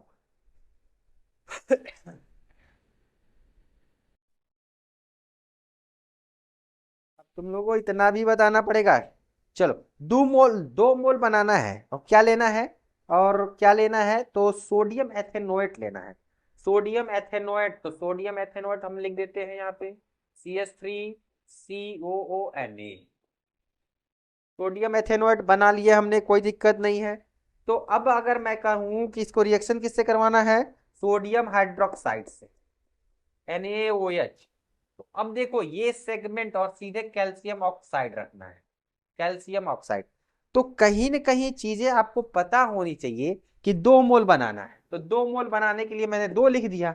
ये टूट जाता है, यहाँ से CO2 निकल जाता है, यहाँ से CO2 क्या होता है, निकल जाता है, तो ये Na Na2 मिलके NO2CO3 निकाल देगा, Na2CO3 निकाल देगा। अब बाकी यहाँ से जो CH3 और एक यहाँ से जो H आएगा ना, वो टोटल मिलके क्या बन जाएगा, ये बन जाएगा 2 मोल CH4। ये सिंपल सा जान लो, सिंपल सा जान लो, इसमें जितना भी कार्बन रहेगा, जितना भी कार्बन रहेगा, COO वाला सेगमेंट को हटा देना है और उसके साथ एक H ले लेना है, वही हमारा मेन प्रोडक्ट होगा। तो देखो कार्बन 4 हाइड्रोजन, एक CH4 का मास होता है 16, तो दो का कितना हो जाएगा 32। 32 आंसर हो जाएगा, 32 आंसर हो जाएगा, बहुत इजी है, कोई दिक्कत नहीं है। आगे बढ़ते हैं। अब कह रहा है कि इसमें कौन ऐसा है, अगला क्वेश्चन 82 में, which of the following reaction will not give primary amines as the product. कौन है जो प्राइमरी एमीन नहीं देगा, ठीक है। तो देखो जो हमारा आइसोसाइनाइड का केस होगा प्राइमरी नहीं देगा, वो सेकेंडरी देगा, ठीक है। तो आप चेक कर लो, कोई बात नहीं, आप यहां पे मैं इसको हटा देता हूं। क्या क्या ऑप्शन में दिया है, ऑप्शन में क्या दिया है देखो, मैं रिड्यूस करवा रहा हूं CH3Cl। मान लीजिए लिथियम एल्यूमिनियम हाइड्राइड से रिएक्शन करवाते हैं, ठीक है, वही दिया है ना, हाँ वही दिया पहला। तो ये सीधे प्रोडक्ट जो बनाएगा बच्चों ना, CH3CH2 और ये NH2 आ जाएगा, तो ये प्राइमरी हो जाएगा। दूसरा क्या है, यही हमारा आंसर हो जाएगा, क्योंकि ये NC दिया है ना, NC दिया है, NC दिया है यहाँ पे। इससे करवाओगे, इससे करवाओगे तो प्रोडक्ट मिलेगा CH3, यहाँ पे NHCH3, ये हमारा प्रोडक्ट, ये हमारा 2 डिग्री है, तो यही हमारा ऑप्शन हो जाएगा। ये हमारा ऑप्शन हो जाएगा, ये हमारा ऑप्शन। बाकी जो NH2 दिया है ना लास्ट में, वो भी हमारा रिड्यूस हो जाएगा और मिल जाएगा। देखो अगला मैं दिखा दे रहा हूँ, CH3CO NH2 रखोगे ना, तो ये पूरा सेगमेंट गायब हो जाएगा, तो बन जाएगा CH3CH2 NH2 NH2। लास्ट वाला भी तो सेम हो जाएगा, लास्ट वाला ऑप्शन BR2 में दे दिया है और KOH में दे दिया है, तो इसमें से CO ग्रुप गायब हो जाएगा, लास्ट वाले में देखना। अब देखो यहाँ पे दे दिया है, यहाँ पे BR2 और दे दिया है KOH, ये वाला सेगमेंट जहां आएगा ये सेगमेंट पूरा गायब कर देना है। ये डिग्रेडेशन होता है कार्बन को स्टेप डाउन करने के लिए, NH2 है, देख लो। आगे चलते हैं, अगला लेते हैं, ऑप्शन हमारा सेकंड हो जाएगा correct.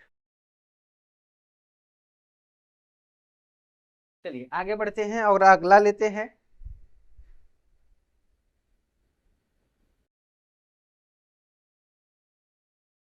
The right option for the mass of CO2 produce by heating of 20 gram of 20 gram का 20% pure limestone, atomic mass दे दिया CA40 और रिएक्शन भी दे दिया है। तो यहाँ पे देखिए रिएक्शन जो दिया है CaCO3 और इसको हीट किया जा रहा है इतने पे CaO और यहां से निकलेगा CO2। अगर मान लीजिए ये 100 ग्राम है तो ये 44 ग्राम देगा, यानी यूं बात कहें तो ये 1 मोल है, ये भी 1 मोल है, ठीक है। लेकिन ये कह रहा है कि आपको बताना है the right option of the mass of CO2 produce by heating 20 gram of, इसको लेना है 20 ग्राम का 20%, इसका 20 ग्राम का 20। देखो एक चीज और जान लो, ये 100 ग्राम, 100 ग्राम कितना प्रोड्यूस करता है 44 ग्राम, इसका 20% कितना करेगा, इसका 20% कितना करेगा, तो 20% इसका निकालो, 20 ग्राम का 20%, 20 ग्राम का 20%, तो ये 4 ग्राम हो जाएगा। तो ये 4 ग्राम कितना देगा, तो इसको उधर भेज दो, तो 4 ग्राम से निकालना है तो 4 ग्राम से निकाल दो, तो ये हो जाएगा 4 और ये हो जाएगा 100 इंटू क्या हो जाएगा 4। तो इसको सॉल्व कर लेते हैं, इसको सॉल्व करने पे कितना आएगा, सॉल्व कर दिया जाए इसको, तो हमको लग रहा है इसको काटा जाए, इसको काटा जाए तो 1.76 ग्राम। ऑप्शन देख लो तो इसका कहीं दिया है, ऑप्शन फर्स्ट इज करेक्ट, ध्यान से देख लीजिए, पहला ऑप्शन हमारा क्या हो जाएगा, सही हो जाएगा। देख ली 4 4 4 4। ठीक है, सही सही है। अगला क्वेश्चन, इसको हटाते हैं, अगला क्वेश्चन लेते हैं।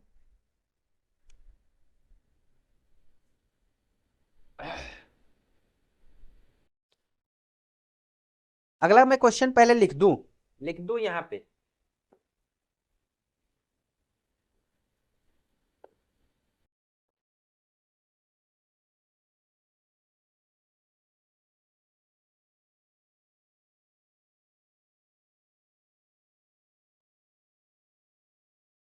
क्या क्या है ये देखिए,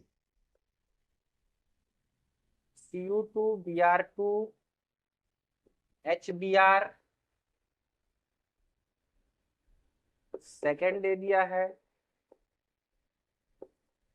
Mg ड्राई ईथर दे दिया है, ड्राई ईथर को मैं डी लिख दे रहा हूँ, ड्राई ईथर। थर्ड दे दिया है आपको H2O, थर्ड दे दिया है H2O। तो आइए स्टार्ट करते हैं। पहला जो दिख रहा है ना वो send mayor reaction, send mayor reaction.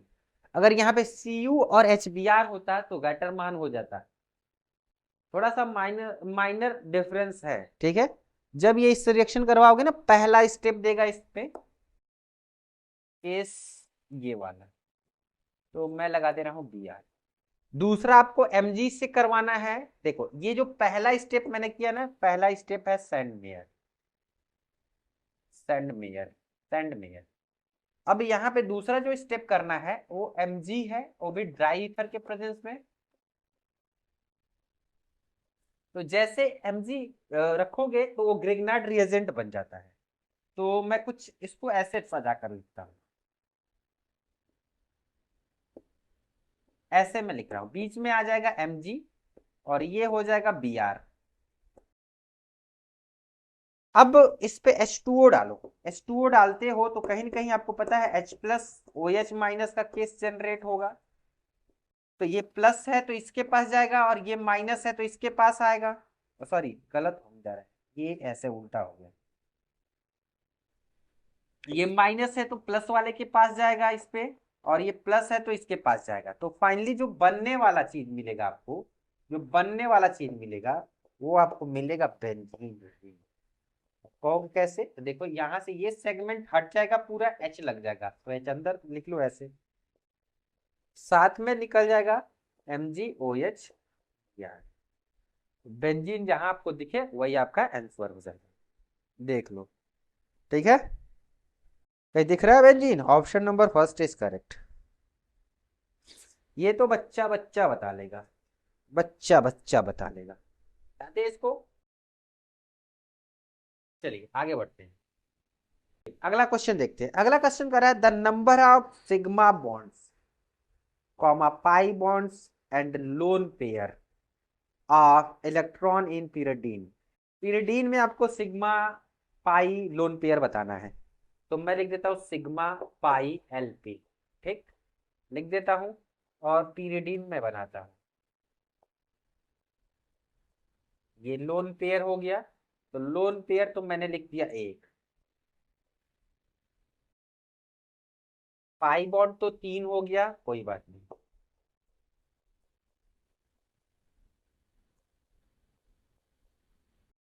देखो 1 2 3 4 5 हाइड्रोजन है, 5 हो गए, 5 और एक 6 7 8 9 10 11, 11 जहां दिखे 11 3 1 आंसर हो जाएगा, ऑप्शन नंबर सेकंड। अब आते हैं, ये अभी तक जो चल रहा था वो सेक्शन ए का पोर्शन था, अब सेक्शन बी की हम बात करते हैं। सेक्शन बी में कह रहा है, सेक्शन बी में which amongst the following option is the correct relation between change in enthalpy and change in internal energy। कौन ऐसा करेक्ट रिलेशन है जो बता रहा है इंथैल्पी और इंटरनल एनर्जी के बीच में रिलेशन को। तो फॉर्मूला तो याद होगा, डेल्टा H इक्वल टू क्या होता है, डेल्टा U, और क्या होता है NGRT। जहां दिखे तुरंत लगा लो, जहां दिखे तुरंत लगा लो करेक्ट रिलेशन। हाँ तो आगे चले, कंसिडर द फॉलोइंग रिएक्शन। ये मजेदार है, ये कंफ्यूजिंग है थोड़ा सा।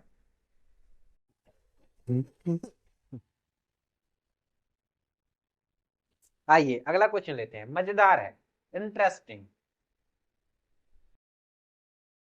देखिए अगर मैं अगले क्वेश्चन की बात करूं तो वो दे दिया है कुछ इस तरह से।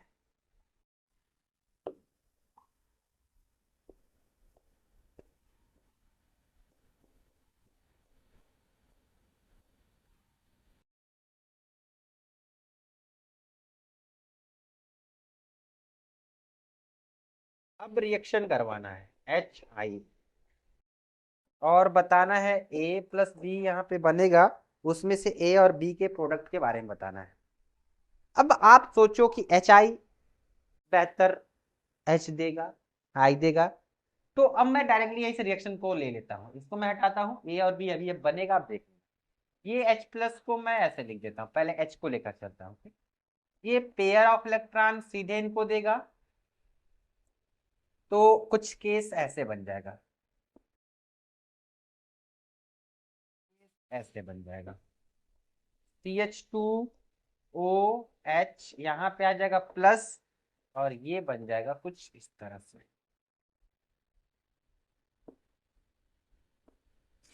अब बात ये आती है, ये तो अनस्टेबल है, टूटेगा किधर?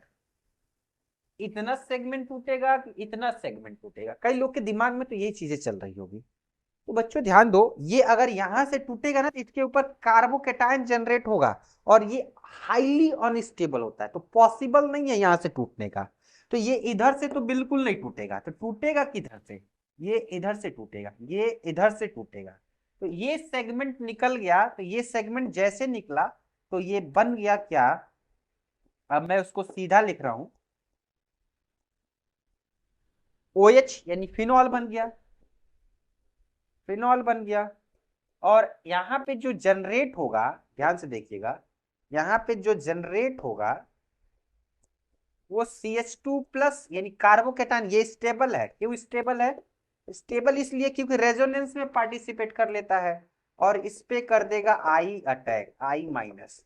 तो फाइनली प्रोडक्ट जो निकल कर आने वाला है आई, और एक ये बना, दोनों देख लो, ये जिसमें आपको ऑप्शन दिख जाए वही आपका आंसर क्या है, करेक्ट है। तो आइए चेक करते हैं, चेक करते हैं। सेकंड में देखिए तो CS3, हाँ ठीक। अब देखो, अब कई लोग को ये कंफ्यूजन होगा कि कंफ्यूजन की आई मैं ही गलत कर दिया हूँ। एक चीज और देखना, यहाँ पे इसको थोड़ा सा बना लेना, वही मैं कह रहा हूँ, ऑप्शन मैच क्यों कर। ये देखो, ये CH2 है, फिर आई। Option number second is correct. अब देखो ऑप्शन नंबर सेकंड, देखो यहाँ पे आई जुड़ेगा ना, तो ये छूट रहा था, मैंने मैनेज कर दिया। क्वेश्चन देखते हैं।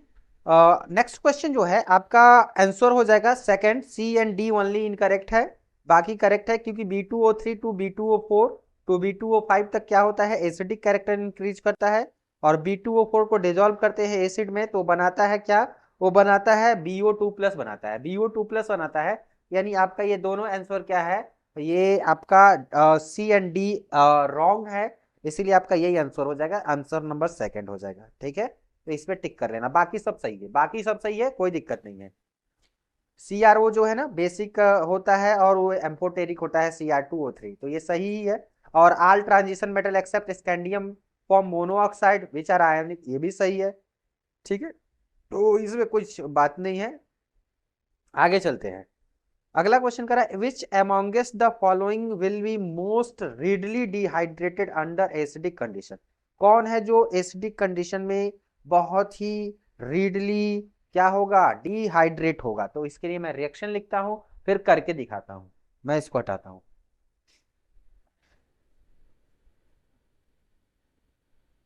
चलो। अब अगर मैं कहूं इसको डिहाइड्रेट करने के लिए, पहले क्वेश्चन तो लिख लिया जाए, क्वेश्चन लिख लिया जाए। क्वेश्चन देखा जाए पहले, क्वेश्चन में तो कई सारी चीजें दिख रही हैं। हाँ, क्वेश्चन कर रहा है, क्वेश्चन में आपको ऑप्शन दिया है, ऑप्शन में करेक्ट करना है कौन सा होगा। OH OH OH OH, इसमें देखो NO2 ग्रुप जहां जहां लगा है, ठीक है, जहां जहां NO2 लगा है, नाइट्रोजन ग्रुप जो होता है, नाइट्रो ग्रुप, वो इलेक्ट्रॉन को अपनी ओर विदड्रॉ करता है, ठीक है, वो माइनस आई लगाता है, माइनस आई लगाता है, ठीक है। तो माइनस आई जहां लगाएगा वो कहीं न कहीं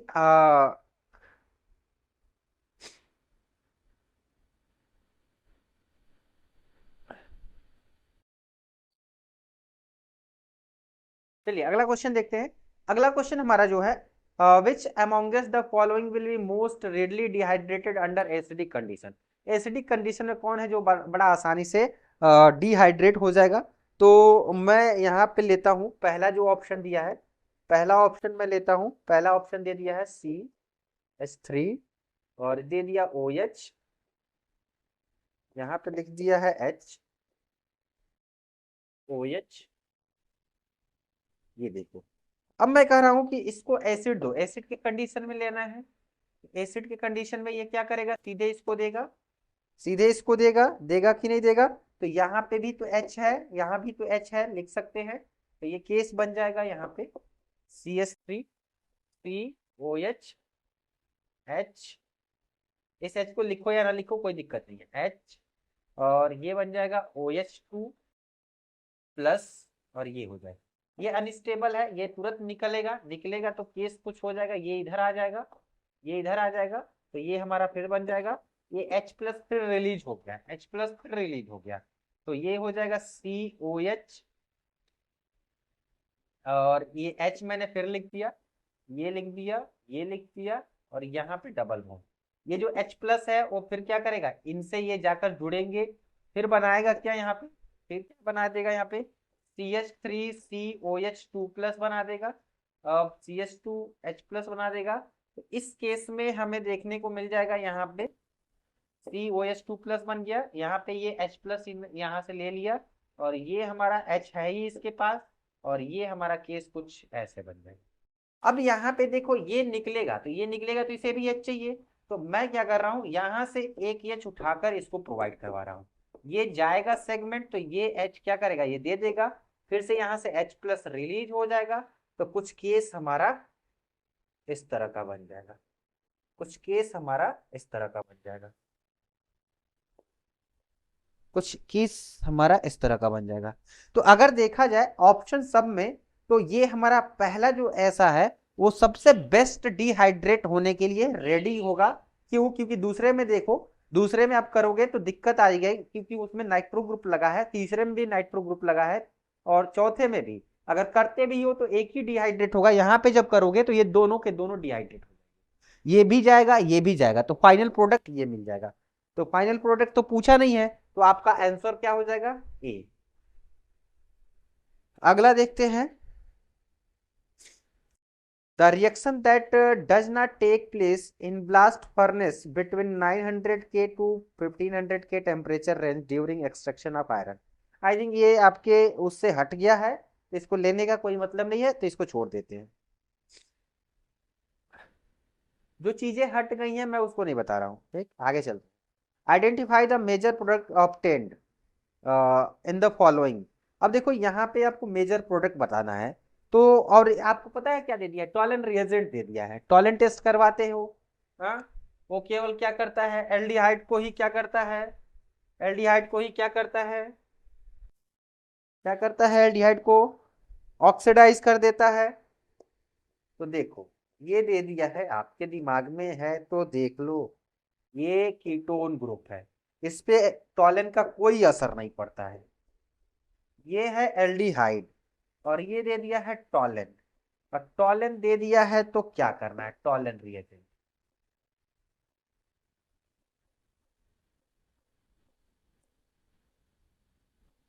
और साथ में 3OH माइनस लगा दिया। खैर कोई बात नहीं, ये टॉलन इसको बिल्कुल ऑक्सीडाइज नहीं करेगा, सिर्फ इसको ऑक्सीडाइज करेगा और बना देगा कुछ इस तरह का। सिल्वर मिरर टेस्ट नहीं याद आ रहा है, silver mirror test, silver mirror test आपको यही मिलेगा, बाकी प्रोडक्ट तो लिखा नहीं है, बस इतना ही आपको बताना है, तो ये आपको जहां दिखे वही आंसर हो जाएगा। आपके हो सकता है ऐसे लिखा हो और करके, आप कंफ्यूज मत हो जाना कि सर ने गलत बता दिया, ऐसे लिखा होगा कहीं। ऐसे भी लिखा हो सकता है, या तो ये या तो ये, दोनों में से कोई एक देख लीजिएगा। और option number second is correct, हाँ ऐसे लिखा है।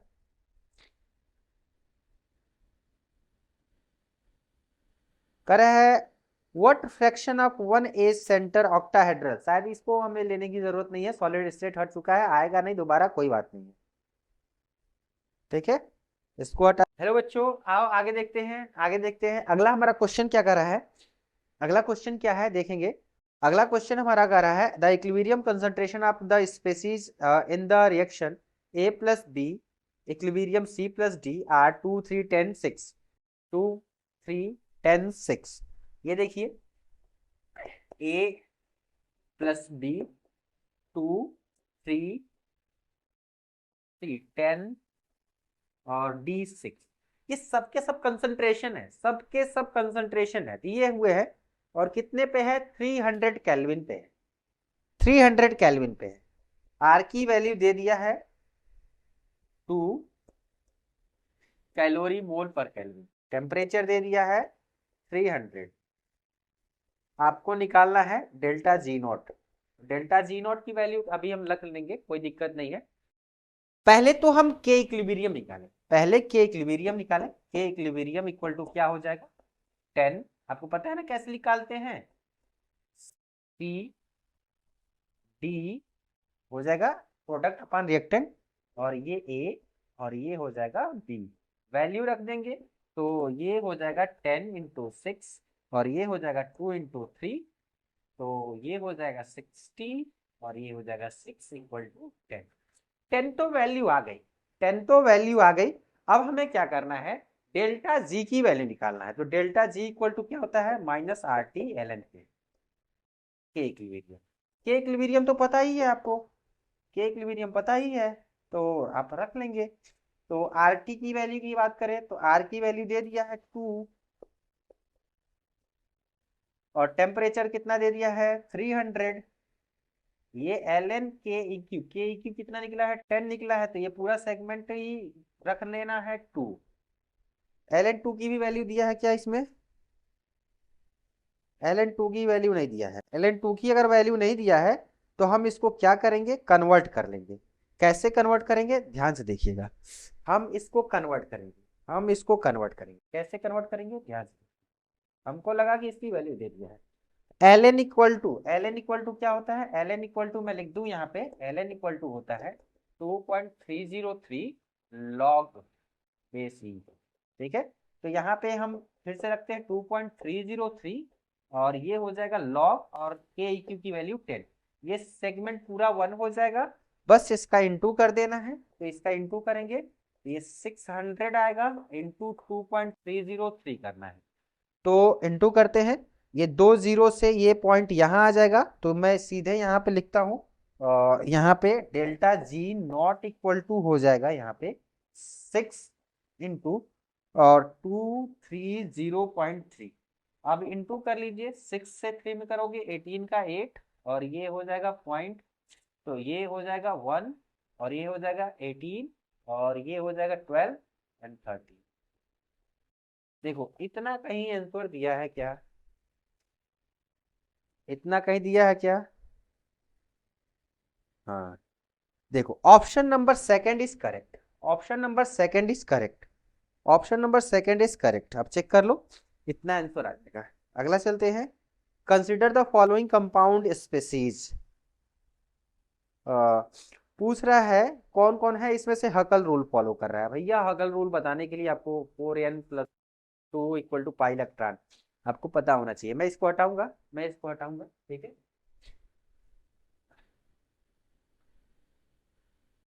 आइए आगे बढ़ते हैं और अगले क्वेश्चन को लेते हैं। और अगला क्वेश्चन हमारा क्या है, कंपाउंड दिया हुआ है, हकल रूल किसको कौन कौन फॉलो कर रहा है। तो ये चीजें आप लगा के चेक कर सकते हो, ये फॉलो कर रहा है कि नहीं कर रहा है, तो ये करेगा, ठीक है। क्योंकि कि देखो क्या होता है, 4n+2 equal to pi electron, ठीक है। तो पाई इलेक्ट्रॉन 2 4 6 8 10 हो गया कि नहीं, 10 से करो 2 आ जाएगा n की वैल्यू, दूसरा करो 6 है वो भी आ जाएगा 1 आएगा, तीसरा नहीं आएगा, तीसरा नहीं आएगा, तीसरा में कितना है, तीसरा नहीं आएगा, तीसरा नहीं आएगा, नहीं आएगा, तीसरा नहीं आएगा, चौथा भी, चौथा आ जाएगा, चौथा भी नहीं आएगा, चौथा नहीं आएगा, चौथा नहीं आएगा क्योंकि उसमें भी 4 ही इलेक्ट्रॉन है, पाई इलेक्ट्रॉन। देखो इसमें तो 4 ही है, तो रखोगे 4n, ये तो कटेगा ना, पूरा पूरा कटना चाहिए। और ये 2 = 4, ये जाएगा तो 2 हो जाएगा, तो 1/2 आएगा, कोई मतलब नहीं। उसके अगला पांचवा, चौथा भी नहीं आएगा, तीसरा, चौथा आ जाएगा, चौथा नहीं पांचवा आ जाएगा। पांचवा क्या है, पांचवा, पांचवा जो n की वैल्यू आती है ना, वो 0 हो सकती है, 1 कुछ भी हो सकती है, मतलब ये ऐसे रहेगा 1 2 3 ऐसे, फ्रैक्शन में नहीं रहेगा। तो इसको सॉल्व करोगे तो 4n+2 = 2 इलेक्ट्रॉन है, 2 जाएगा तो n = 0 आएगा, यानी ये भी फॉलो करेगा, ये भी करेगा और लास्ट वाला करेगा, लास्ट वाला करेगा। तो 1 2 3 4, 4 हो जाएगा आंसर, 4 चौथे का 4। अब आपके मन में आ रहा है सर ये करेगा कि नहीं, लगा लो ना, इस पे भी लगा लो, कोई दिक्कत नहीं है। 8 है, 4n+2 = 8 लगाओगे तो उधर 6 हो जाएगा, और ये n = क्या हो जाएगा, 4, नहीं आ रहा है, नहीं करेगा। अगला क्वेश्चन लेते हैं। अब कह रहा है which complex compound is most stable. अरे जो कायरल वो बनाया है, किलेट बनाया है, किलेट कौन बनाएगा, देखो तो किलेट जो बनाएगा वही मोर स्टेबल होगा। किलेशन पढ़े होगे, ठीक है, कोऑर्डिनेशन कंपाउंड में किलेशन पढ़े होगे, तो किलेशन कौन बना रहा होगा, इथाइलिन डाइएमाइन वाला। देखो केस, देखो CaCl2 जो दिया ना, Ca नहीं CO है, COCl2 दिया है, साथ में En दिया है 2, ये किलेशन कर रहा है, ठीक है, यही आपका आंसर हो जाएगा, बाकी कोई किसी किलेशन नहीं है। CO देखो, ये En को देख लो, ये इधर से किलेशन कर रहा है, और जिसके अंदर किलेशन होता है ना बच्चों, वो मोर स्टेबल होते हैं, सबसे ज्यादा स्टेबल कॉम्प्लेक्स।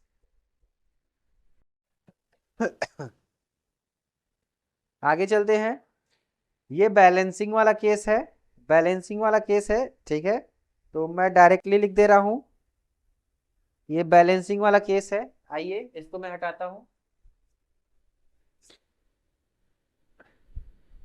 किसका किसका वैल्यू लिखना है, ABC का वैल्यू लिखना है केवल। तो ABC का लिखना है तो पहले तो रिएक्शन लिखना होगा, रिएक्शन क्या दिया है, Cr2O7 2 B दे दिया है, ये A दे दिया है, SO3 2 साथ में दे दिया CH+, ठीक है, और इधर बना दिया है 2A Cr3+, BSO4 2 और दे दिया C/2H2। इसको बैलेंस करना है, तो इसको बैलेंस कैसे करेंगे, तो इसके ऑक्सीडेशन नंबर से बैलेंस करना होगा। कैसे बैलेंस करेंगे देखो, तो मैं इन चीजों को हटा देता हूं, ये जो चीजें लिखी है मैं उसको हटा देता हूं, उसके हिसाब से आपको खुद मिलता जाएगा, आप देख लोगे। ये देखो इसमें निकालोगे +6 आएगा, यहां से देखो क्या दिख रहा है, कितने का चेंज, 3 का चेंज, ये 2 है तो ये भी 2 हो जाएगा, तो 2 से इंटू कर दोगे 6 का। SO4 SO3 में देखो, इस पे +4 है, ये देखो इस पे +6, कितने का चेंज, 2 का चेंज। तो अब देखो 2 1 जा 2, 2 3 जा 6, 3 से इसमें इंटू, इसमें इंटू, 1 से इसमें इंटू, और इसमें इंटू, तो फाइनली क्या मिलने वाला है देखो, मैं करने वाला हूँ 1 से इसमें इंटू, Cr2 वो 7 2 1 से इंटू का मतलब 1 लिख दिया गया, इसमें करेंगे 3 से 3SO3, और CH को मैं बाद में ले लेता हूँ, कोई दिक्कत नहीं है।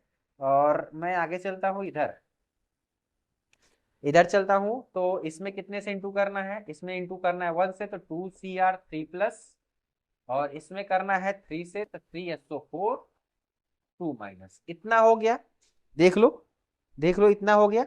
अब कहानी आती है H को बैलेंस करना है, तो H को बैलेंस करने के लिए O को ध्यान दो, इधर O कितना है 7, और 9 कितना है 16 है, 16 उधर कितना है 12 है, 12 है तो उधर कितने की कमी है, 4 की कमी है, तो 4H2O ऐड कर दो और इधर क्या कर दो, 8H+ ऐड कर दो।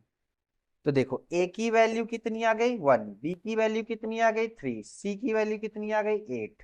देखो ये आंसर कहीं मिल रहा है क्या, ये कहीं आंसर मिल रहा है क्या, जहां मिल रहा है वही आंसर हो जाएगा इसका।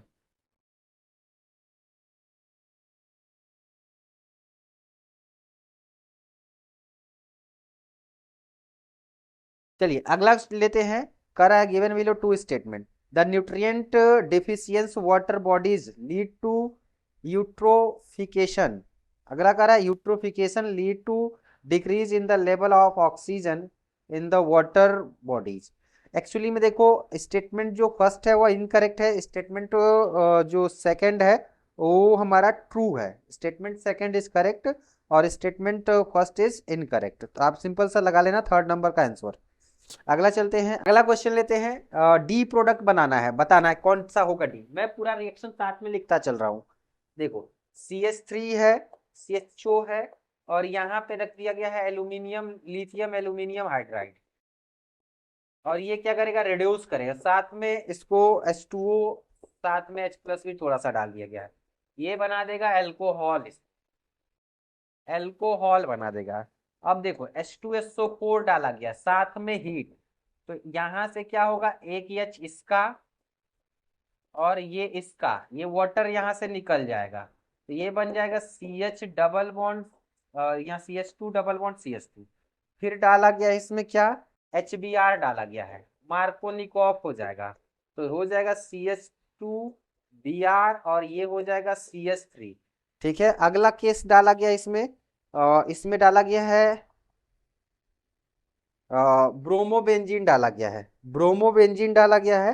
तो ब्रोमोबेंजीन जब डाला जाएगा तो इस केस में हमारा क्या हो जाएगा, साथ में सोडियम है। तो देखो बच्चों, अब इसी में हम ब्रोमोबेंजीन डाल रहे हैं। अब आपको कुछ चीजें ध्यान से देखना है, Br और साथ में सोडियम डाला गया है, तो मैं 2Na ले लिया। तो ये चीजें दिख रही हैं क्या, ये चीजें कहीं दिख रही हैं क्या, ये जो रिएक्शन बन रहा है वो चीजें दिख रही हैं क्या, एक दो कार्बन, तो एक कार्बन और दो कार्बन, ये जो रिएक्शन हो रहा है ना उसे बोलते हैं ऊर्ज, ऊर्ज फिटिक, फिटिक रिएक्शन। ठीक है, यहां से जो फॉलो हुआ है ऊर्ज फिटिंग रिएक्शन हुआ है। अगला केस लेते हैं, pumice stone is example of, actually में सॉलिड सॉल्व होता है, ये हट गया है सरफेस केमिस्ट्री, कोई बात नहीं है। अगला केस क्या है, match the list with the list first with list second. तो आइए लिस्ट फर्स्ट और लिस्ट सेकंड को देख लेते हैं। मैं कुछ चीजें बताऊंगा उसी से आप मैच करवाइएगा, इसमें मिला लीजिएगा आंसर कौन होगा। कर है peroxydisulphuric acid. Peroxydisulphuric acid क्या होता है, देखो अगर मैं लिख दूं यहाँ पे मैं लिख दूं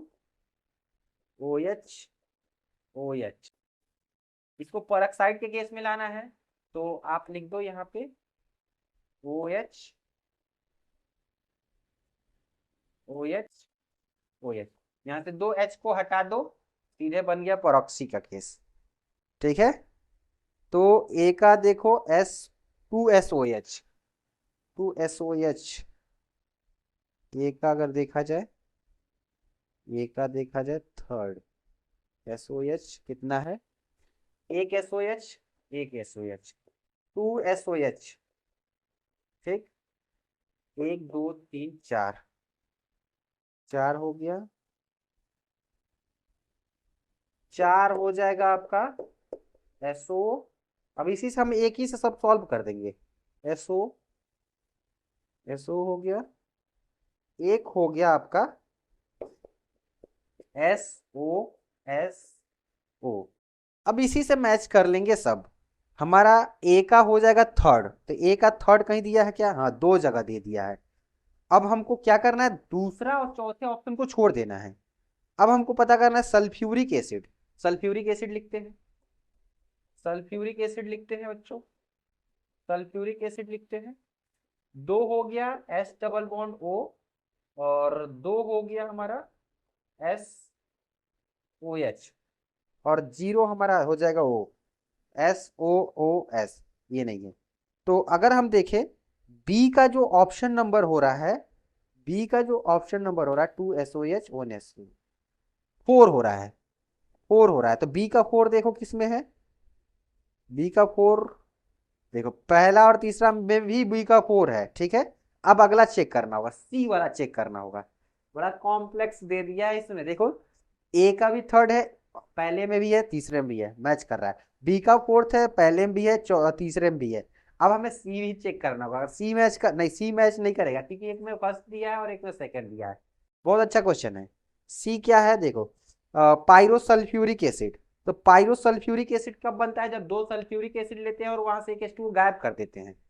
तो मैं लेता हूं यहाँ पे दो सल्फ्यूरिक एसिड, यहाँ पे ले लिया दो सल्फ्यूरिक एसिड, दो सल्फ्यूरिक एसिड ले लो बच्चों, कोई दिक्कत नहीं है, यहाँ पे आ जाएगा ना, कोई दिक्कत। ये OH, यहाँ से एक H2O को गायब कर दो, और ये हो गया OH और डबल बॉन्ड O। तो फाइनली बन के निकलेगा क्या,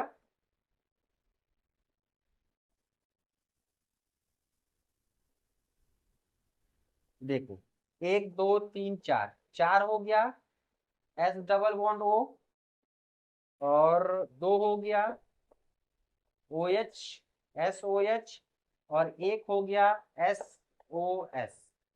चेक करते हैं, हमारे पास SOH 2 है, 2 है, 4 SO है, 4 SO है, 4 SO है, एक SO। हाँ, सी का हो जाएगा फर्स्ट, यानी हमारा option number first is correct, हमारा ऑप्शन नंबर फर्स्ट इज क्या हो जाएगा, करेक्ट हो जाएगा। तो बच्चों आज के लिए हम देखेंगे तो हमने जो लिया है आपका ये सॉल्व कर दिया है कंप्लीट। अब हमें करना क्या है, अगली क्लास जो होगी उसमें एक एक दिन गैप करके, दो दो दिन गैप करके आपको पेपर मिलते जाएंगे।